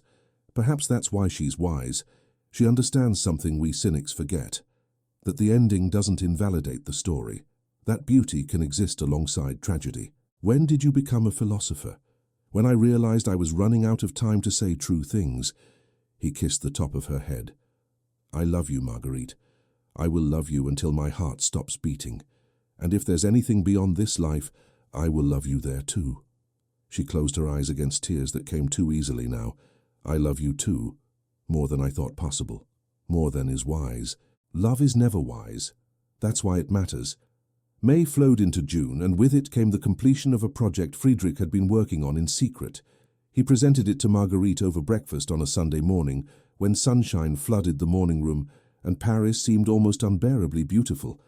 "What is this?" she asked, taking the leather-bound volume he offered. "Open it." Inside she found a book, handmade, beautifully crafted, filled with Friedrich's precise handwriting. The title page read, "A Season in Paris, a Record of Days Well Spent." "You've been writing about us?" She turned pages, seeing dates and descriptions. Their first breakfast together after 5 years of separation. The night at the opera, the afternoon at the Louvre. Every significant moment of their 3 months catalogued with the attention of someone who knew memory would be all that remained. "I wanted to ensure you remembered," Friedrich explained. "When I'm gone, when grief makes everything blur, you'll have this. Proof that we had this time, that it was real. That." Marguerite's hands shook as she read his descriptions, not dry recitation of facts, but emotional truth captured in words. He had written about her laughter in the theatre, about the way she looked at paintings in the Louvre with fierce concentration, about quiet mornings reading newspapers together. Every entry was love letter and memoir combined, a record of joy preserved against inevitable loss. "Friedrich, this is—" She couldn't finish. Tears made the words impossible. "It's my gift to you. So you'll remember we were happy. So you'll know that even with everything, the disease, the limited time, the guaranteed ending, it was worth it." She set down the book carefully and moved around the table to sit in his lap, not caring that Maurice might enter, not caring about propriety or appearances. She wrapped her arms around him and held on as though she could keep him there through sheer force of will. "I will never forget," she whispered against his neck.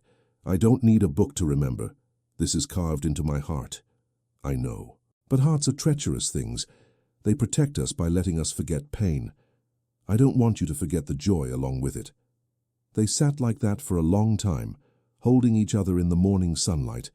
2 people who had found each other too late and loved each other too much and were running out of time with terrifying speed. June brought the first sign that their borrowed time was coming due.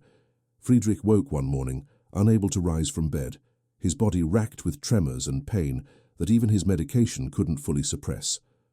Dr. Beauchamp was summoned, examined him with grave efficiency, and delivered the verdict Marguerite had been dreading. The treatment is beginning to fail. His body has adjusted to the medication. We can increase dosage, but there are limits to what he can tolerate.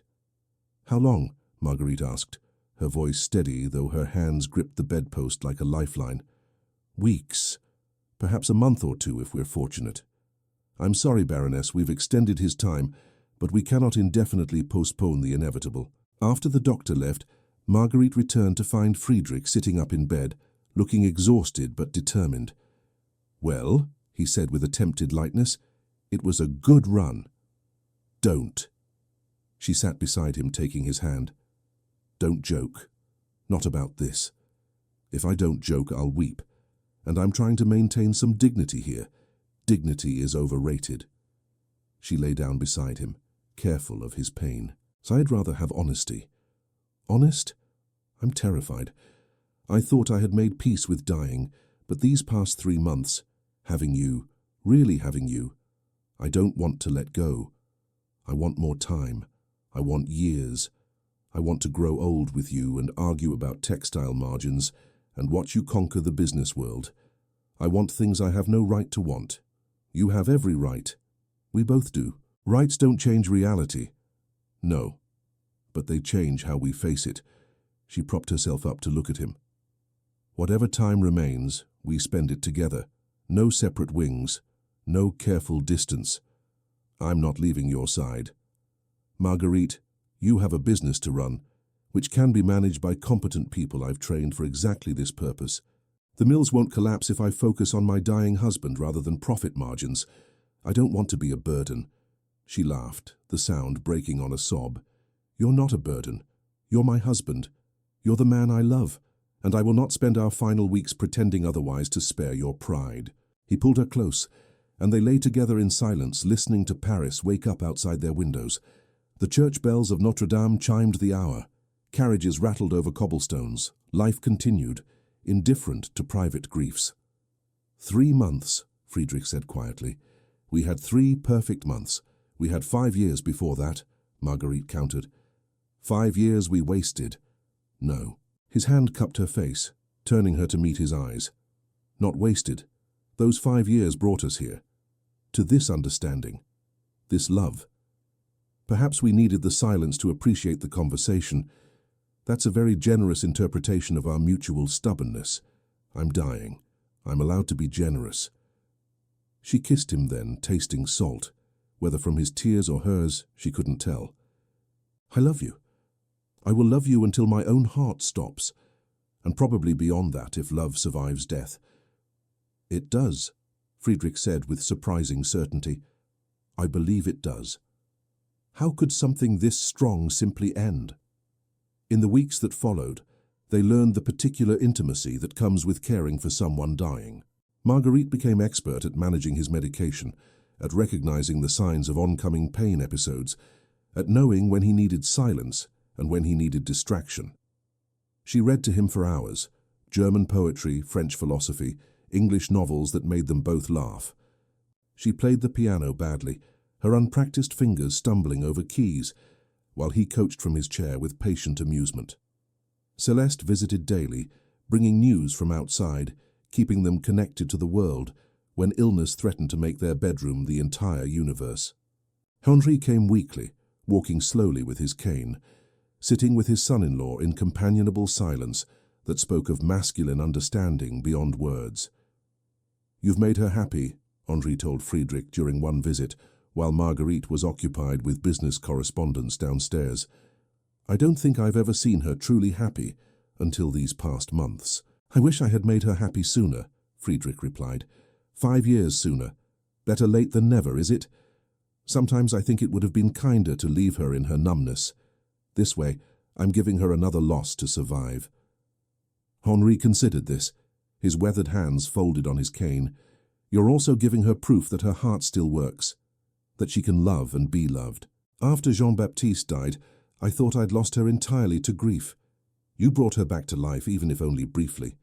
That's a generous interpretation of breaking her heart. Love always breaks hearts. That's how we know it matters.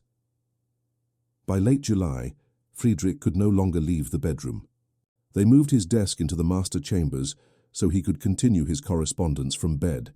Letters to his sister Adelaide, to his steward at Schloss Steinberg, to friends across Europe. Marguerite would find him writing in the early mornings when pain made sleep impossible, documenting final wishes and farewell messages with the methodical attention of a man settling his accounts. "You're writing to Adelaide," she observed one dawn, entering with tea to find him bent over paper, telling her about you, about us, making sure she understands what these months have meant. He set down the pen, accepting the tea with hands that trembled slightly. "I want her to know I died happy. That sounds absurd, doesn't it? A happy death." "No. It sounds true." Marguerite settled beside him on the bed. "Will she come to Paris?" "I've asked her not to. The journey is long, and by the time she arrived—" He didn't finish. They both knew what he meant. "I'll write to her after," Marguerite promised. "Tell her everything. Make sure she knows." "Thank you." They sat in silence, watching Paris wake through the bedroom windows. The Eiffel Tower's iron skeleton dominated the skyline now, nearly complete, a monument to progress and permanence that mocked their own fragile temporality. "Do you have regrets?" Marguerite asked quietly. "About how we spent our time?" "Only one. I regret that we didn't have more of it." Friedrich took her hand, his grip weaker than weeks before, but no less sincere. "But what we had, these 3 months and even the 5 years before when we were learning each other in silence, I regret none of it. Not even the silence. Especially not the silence. It taught us to communicate in other ways. Books and music and glances across rooms. When we finally spoke, we had 5 years of unspoken conversation to draw from. We knew each other before we admitted we knew each other." Marguerite leaned her head on his shoulder, careful of his pain. "I wish I had your capacity for finding meaning in suffering. It's not suffering if it leads to this, to you, here, beside me, to knowing I was loved by the most remarkable woman I've ever met." He kissed her hair gently. "That's not suffering. That's grace. You're insufferably noble, you know that. German, we're trained from birth to be insufferably noble." She laughed, despite the tears threatening. This was their pattern now, finding humor in the midst of grief, choosing joy even as sorrow circled closer. Friedrich had taught her this, and she was learning, however imperfectly, to live in the moment rather than mourning its inevitable end. August arrived with brutal heat, and with it the beginning of the end. Friedrich's lucid periods grew shorter, pain claimed larger portions of each day, and the morphine Dr. Beauchamp prescribed brought relief, but also confusion and distance. Marguerite watched helplessly as the man she loved began slipping away by degrees, his body failing while his spirit fought to remain present. On a sweltering afternoon when Paris baked under cloudless skies, Friedrich woke from a morphine haze and found Marguerite reading beside his bed. "Tell me something," he said, his voice rough from disuse. "Anything. Tell me what you'll do. After." "Friedrich, please, I need to know you'll be all right." She set down her book, taking his hand. "I'll run the business. I'll make sure your family is cared for. Schloss Steinberg will be maintained. Adelaide will want for nothing. She stopped, unable to continue the pretense. "You'll grieve," Friedrich finished gently. "Say it. I need to hear that you'll let yourself grieve." "I'll grieve. I'll probably write you letters like I wrote to Jean-Baptiste because I'm terrible at letting go of people I love." "Good. Write to me. Tell me about the business, about Celeste's latest schemes, about Paris changing. I'll be listening. You don't believe that. I choose to believe it. Which is close enough." They fell quiet, the late afternoon sun painting the room in amber light. Somewhere below they heard Celeste's voice giving instructions to servants about dinner. Life continued around them, indifferent and precious and unbearably ordinary. "Marguerite," Friedrich said suddenly, "the season we could have had, if I'd been healthy, if we'd had years instead of months, what would it have looked like?" She thought about this, imagining impossible futures.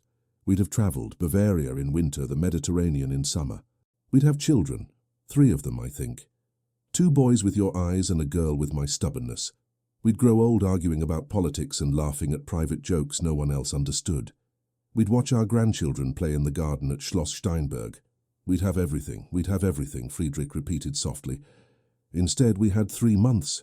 We had 3 perfect months. They were perfect, weren't they? Wonder crept into his voice. Despite everything, the disease, the fear, the knowing, they were absolutely perfect. Yes. Marguerite brought his hand to her lips, kissing his knuckles gently. They were perfect. You were perfect. We were perfect together. Not perfect. Real. Real, then. We were real together.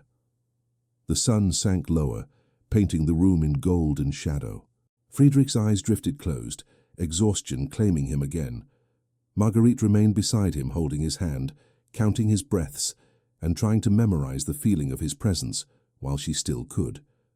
3 perfect months, a season of joy carved from the stone of approaching death, a gift they had unwrapped together, knowing it came with an expiration date but cherishing it anyway. It had to be enough, even though she knew with devastating certainty it would never be enough.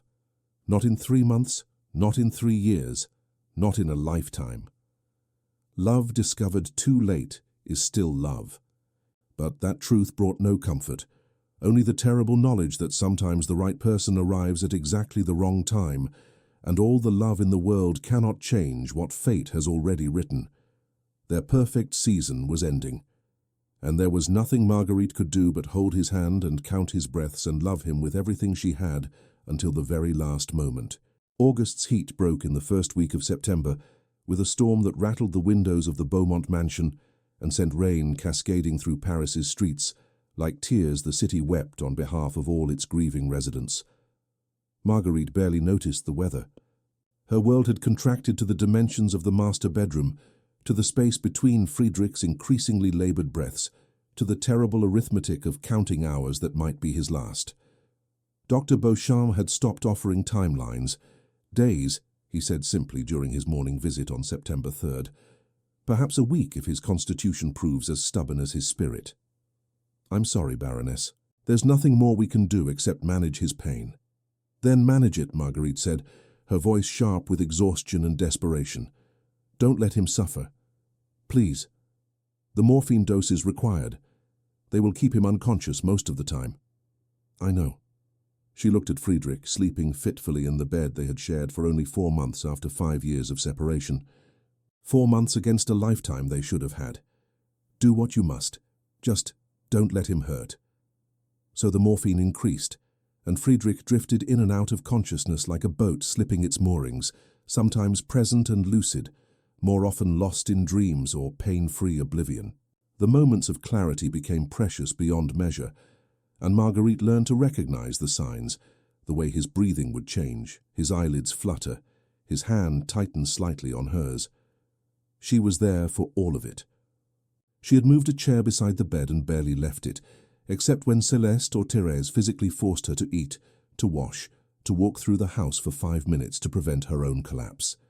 She slept in fits beside him, one hand always on his chest to feel the rise and fall of breath, terrified that if she looked away even for a moment, he would slip away without farewell. You're going to make yourself ill, Celeste told her on the 4th day, bringing soup that Marguerite barely touched.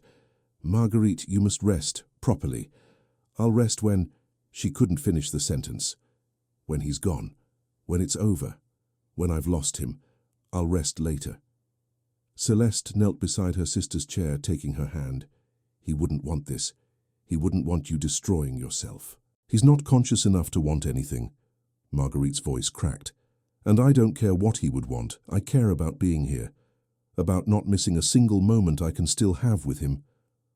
Oh, sister. Celeste embraced her, and Marguerite finally broke, sobbing against her shoulder with the grief she had been holding at bay through sheer force of will. I know it's unbearable. When the storm passed, Marguerite returned to her vigil. Friedrich woke briefly in the late afternoon, his eyes finding hers with unexpected clarity. Still here, he whispered, his voice barely audible.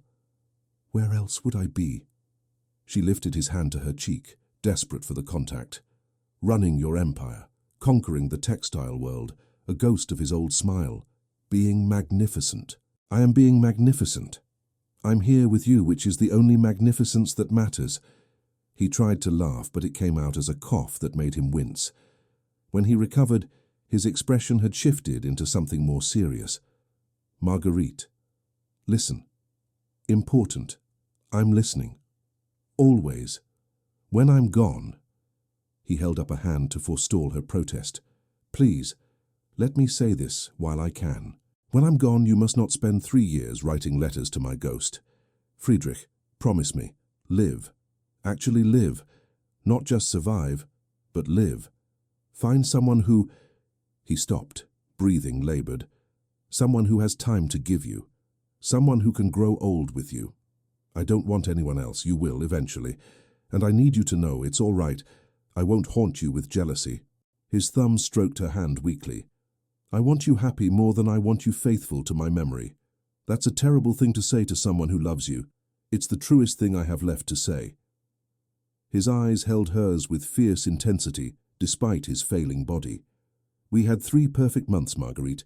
3 months out of a marriage that should have lasted 50 years. Don't let those 3 months define the rest of your life. Let them be proof that you can love, that you can be happy, and then find it again." She couldn't speak through the tears, could only nod, knowing she was lying, knowing she would never love like this again, because lightning didn't strike twice and miracles came in limited supply. "Tell me something true," Friedrich whispered, his energy fading. "Something you've never told anyone," Marguerite thought, searching through memories and secrets. "When we were first married, that first year of silence, I used to stand outside your door sometimes at night, listening to you move around your chambers, wondering who you were, what you thought about, if you were as lonely as I was. I knew." She looked at him, shocked. "What?"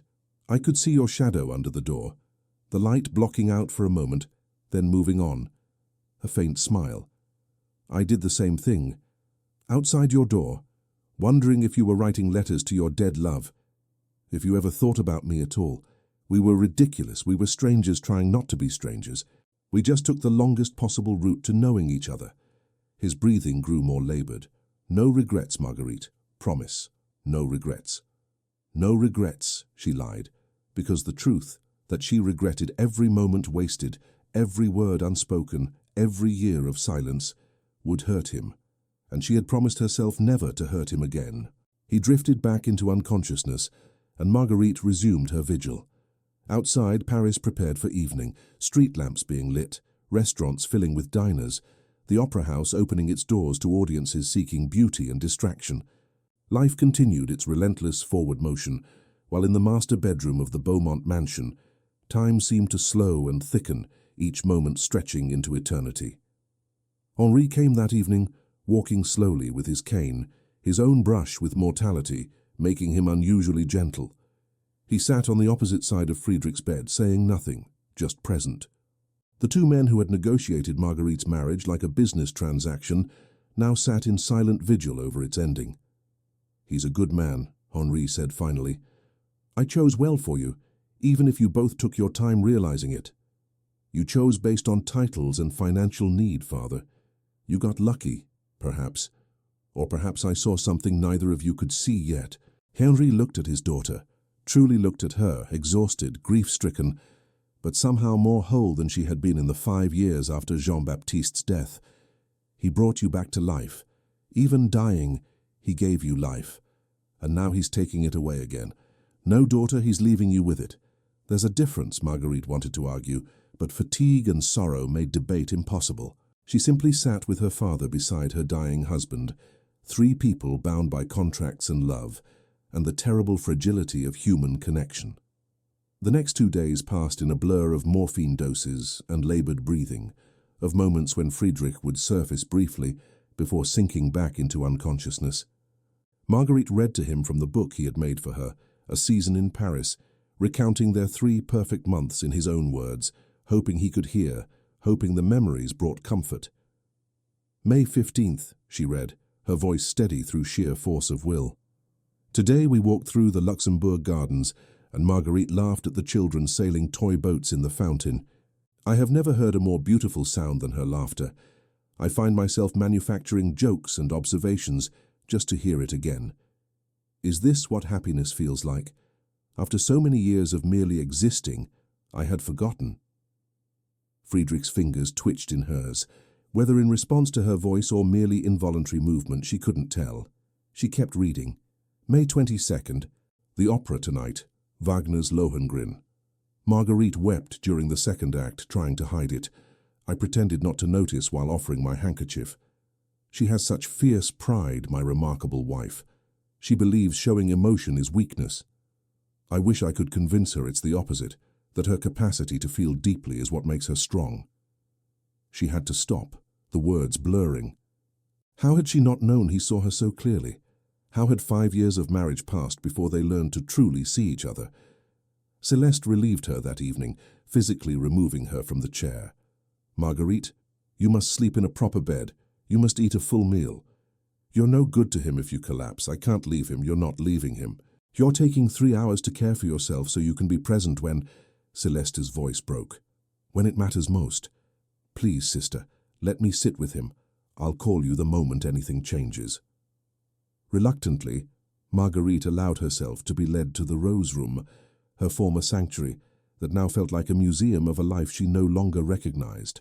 Terraces helped her into a nightgown and into bed, but sleep remained elusive.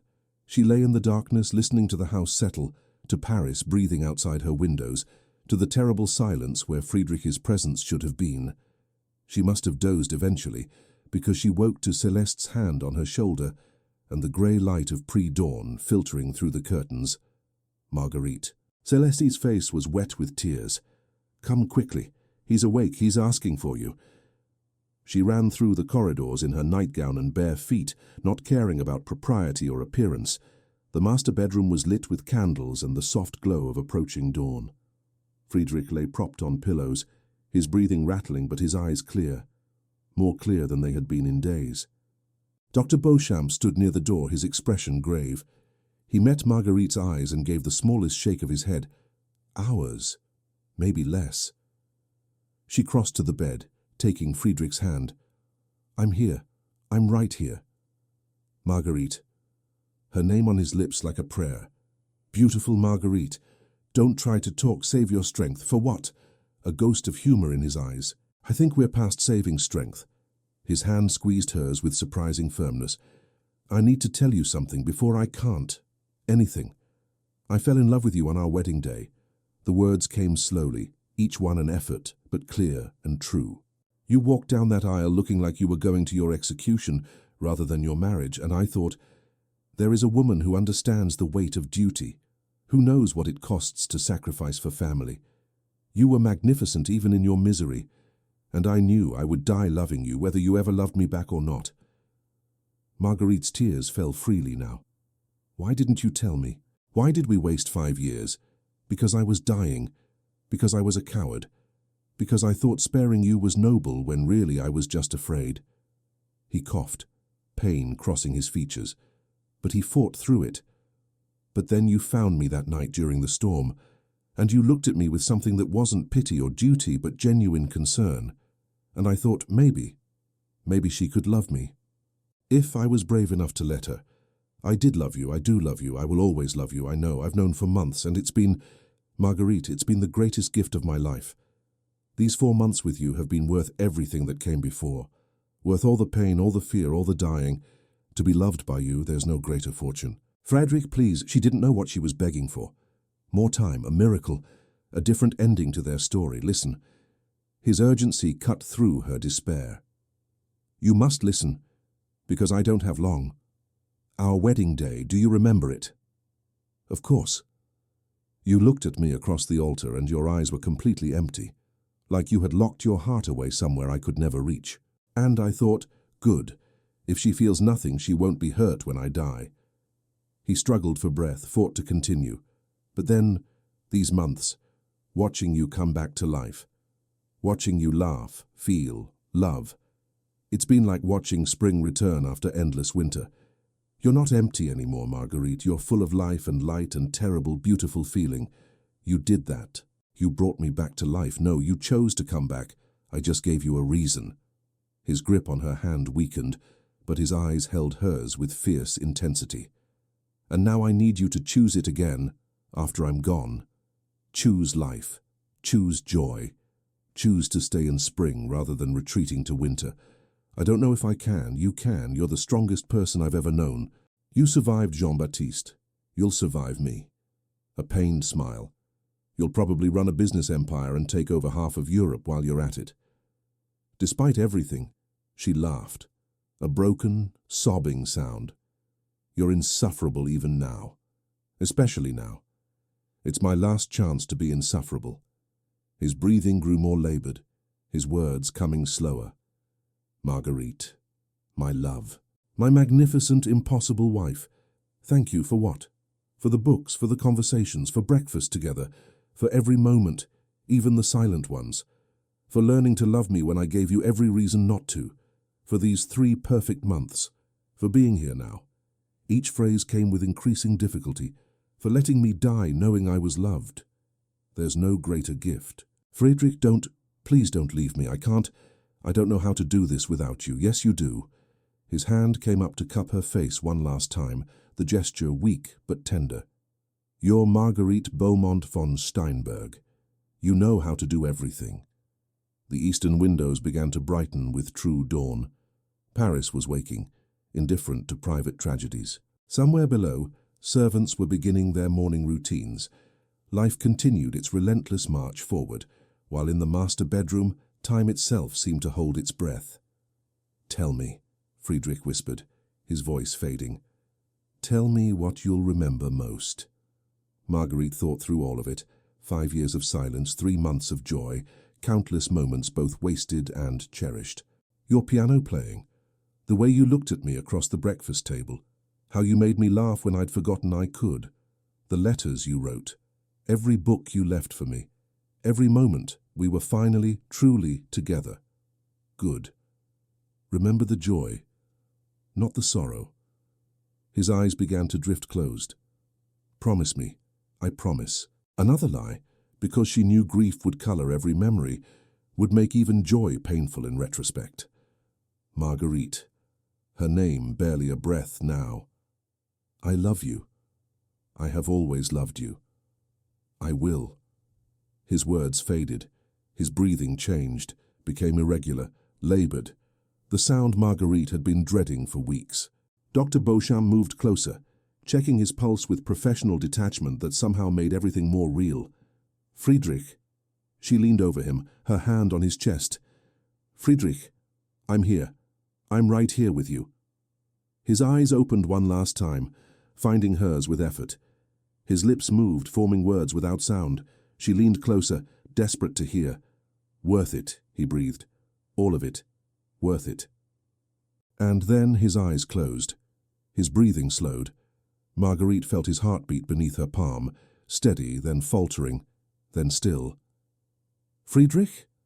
Her voice broke. "Friedrich, please. Please don't." But he was already gone.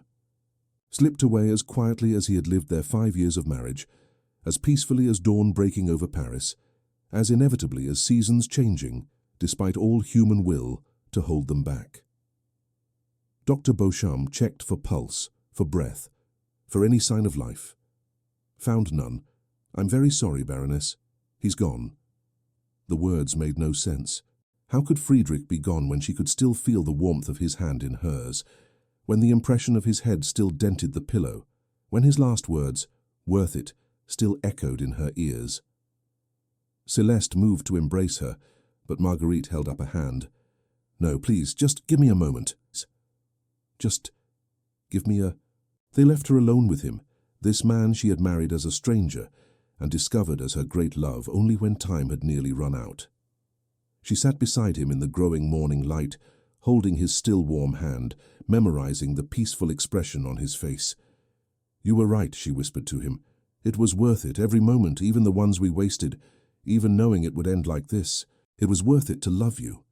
She stayed there until full sunrise painted the room in gold, until his hand grew cold in hers, until Thérèse finally convinced her to let them prepare his body. Even then, she didn't leave the room.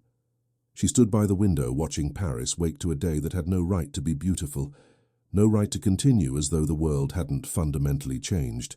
Friedrich von Steinberg had died at dawn on September 7, 1876, in the Paris mansion he had shared with his wife for 5 years and truly lived in for only 4 months. He was 37 years old. He left behind a restored Bavarian castle he would never see again, a sister who would weep for him across distant mountains, and a wife who had learned to love him exactly when time ran out. The funeral took place 4 days later at Saint-Étienne-du-Mont, the same church where they had married 6 years prior. The irony was not lost on Marguerite, beginning and ending in the same place, a circle completed with cruel efficiency.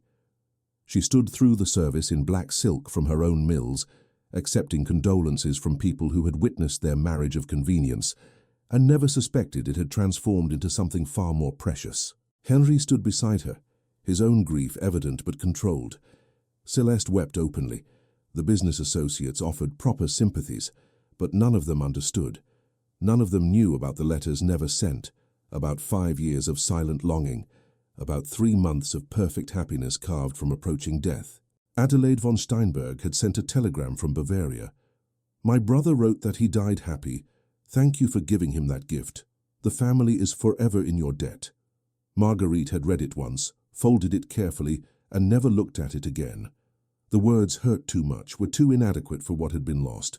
The worst came after, the returning to the mansion that still smelled of him, still held his presence in every corner, his clothes in the wardrobe, his books on the nightstand, the piano in the music room that would never again play Chopin at midnight, the eastern and western wings that had once separated them and now held only absence.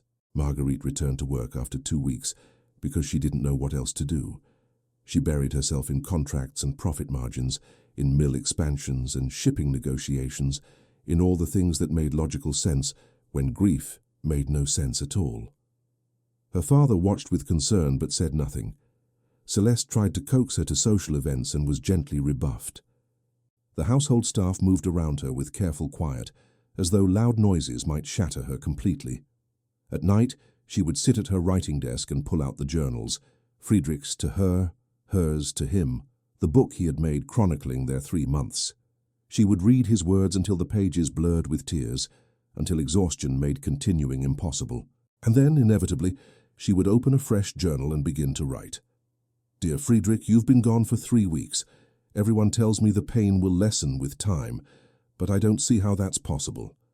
How does one learn to live with an amputation? How does one forget the feeling of being whole? I've been managing the business well, you'd be proud.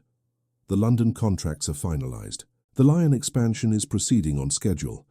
I negotiated a deal with a Belgian manufacturer that will increase profits by 15%. I am, as you would say, being magnificent. But Friedrich, I am so tired of being magnificent alone. The house is too quiet. I find myself listening for your piano, for your footsteps, for your voice calling my name. The master bedroom feels like a mausoleum.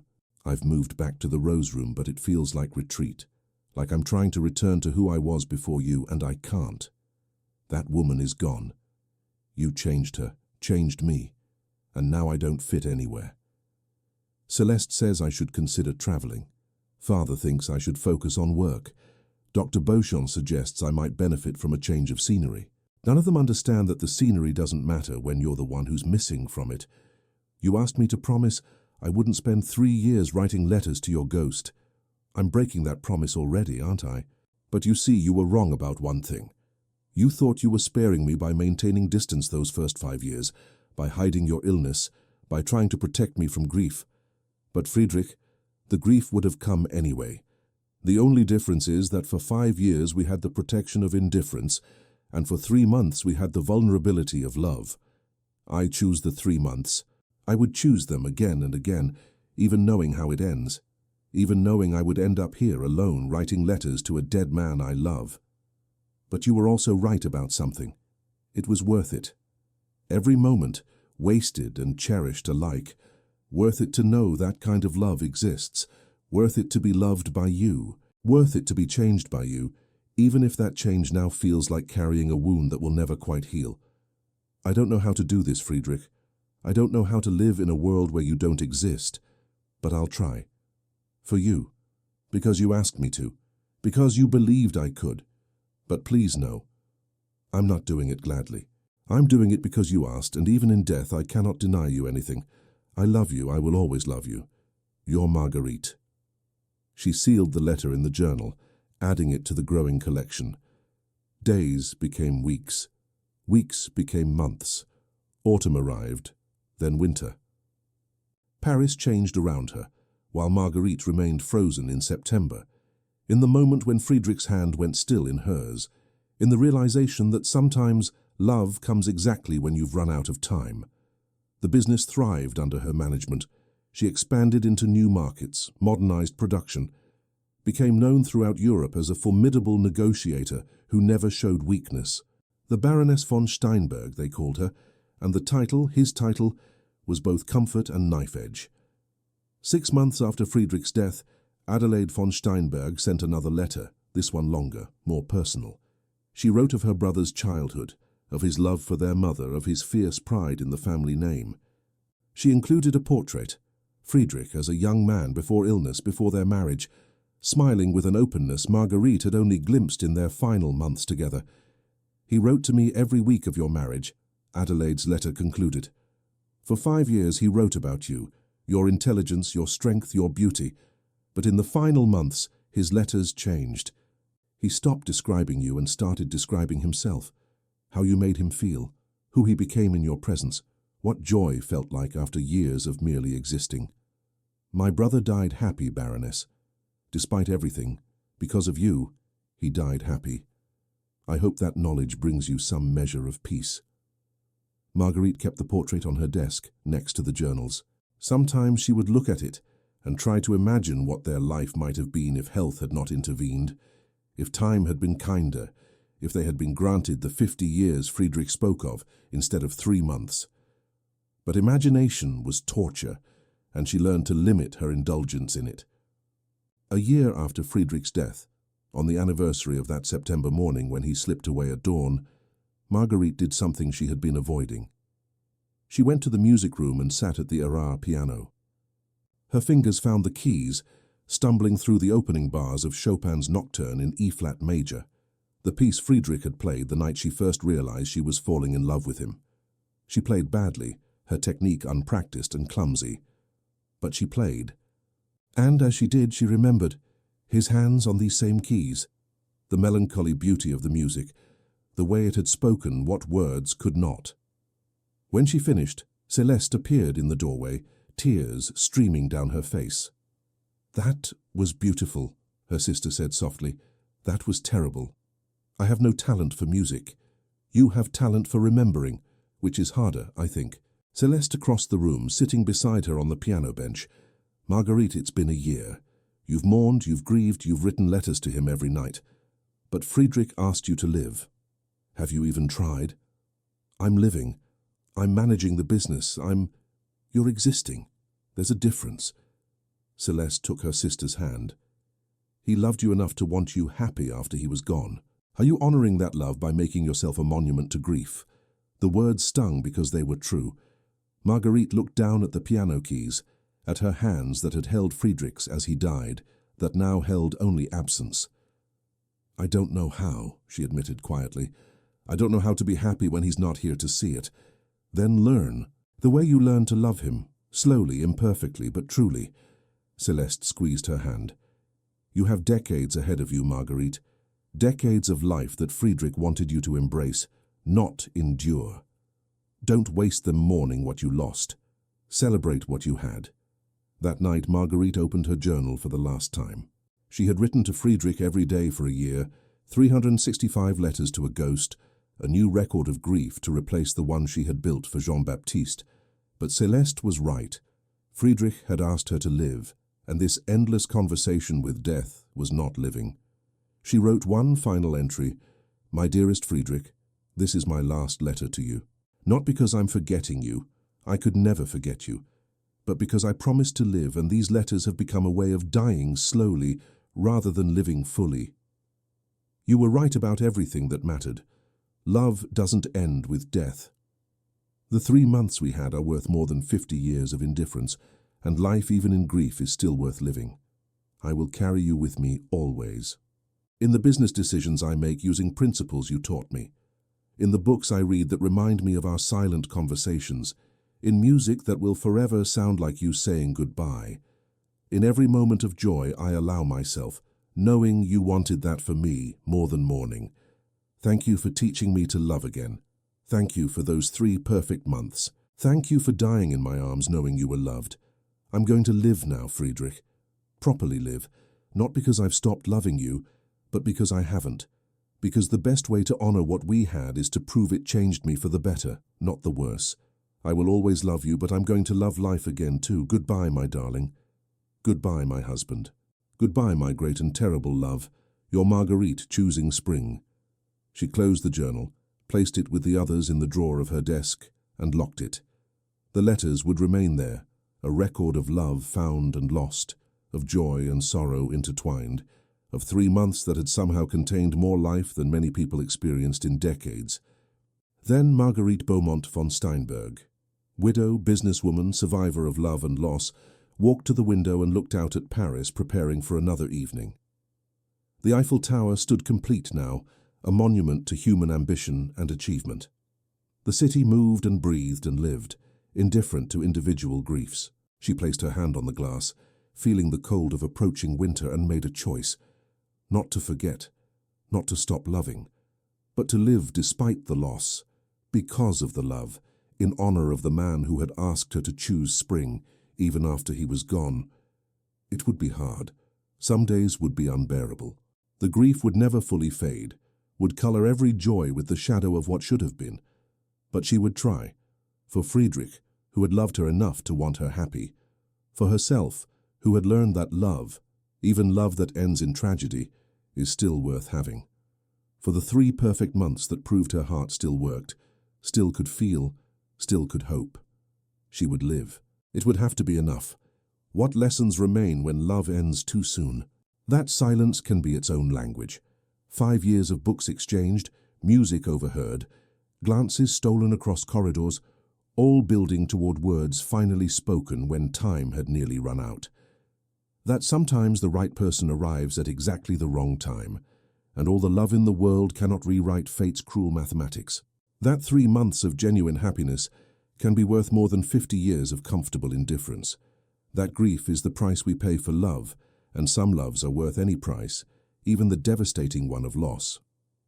Marguerite and Friedrich's story was one of terrible timing and precious moments, of love discovered on death's doorstep, of joy snatched from the jaws of inevitability. They wasted 5 years being strangers. They had 3 months being truly married. And in the end, those 3 months mattered more than anything else, because love, real, honest, devastating love, transforms us even when it destroys us, especially when it destroys us. And Marguerite, standing at her window watching Paris live and breathe and continue without Friedrich, carried that transformation forward. Not easily, not without pain, but authentically, honoring both the love she'd lost and the life he'd asked her to embrace. Some stories don't have happy endings, some loves don't get their 50 years, but that doesn't make them any less real, any less important, any less worth the terrible beauty of having lived them. Did their story touch your heart? Have you ever experienced love that came at the wrong time, or grief that taught you how to live? Share your thoughts in the comments below. I'd love to hear how this tale of love and loss resonated with you.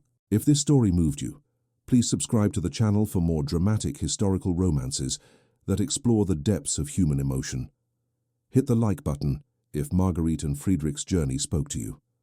Thank you for spending this time with me, witnessing a love that burned brilliantly despite, or perhaps because of, its brevity. Until our next story, remember, the loves we lose never truly leave us. They simply teach us how to carry beauty and sorrow together and keep choosing life anyway. With all my heart, thank you for listening.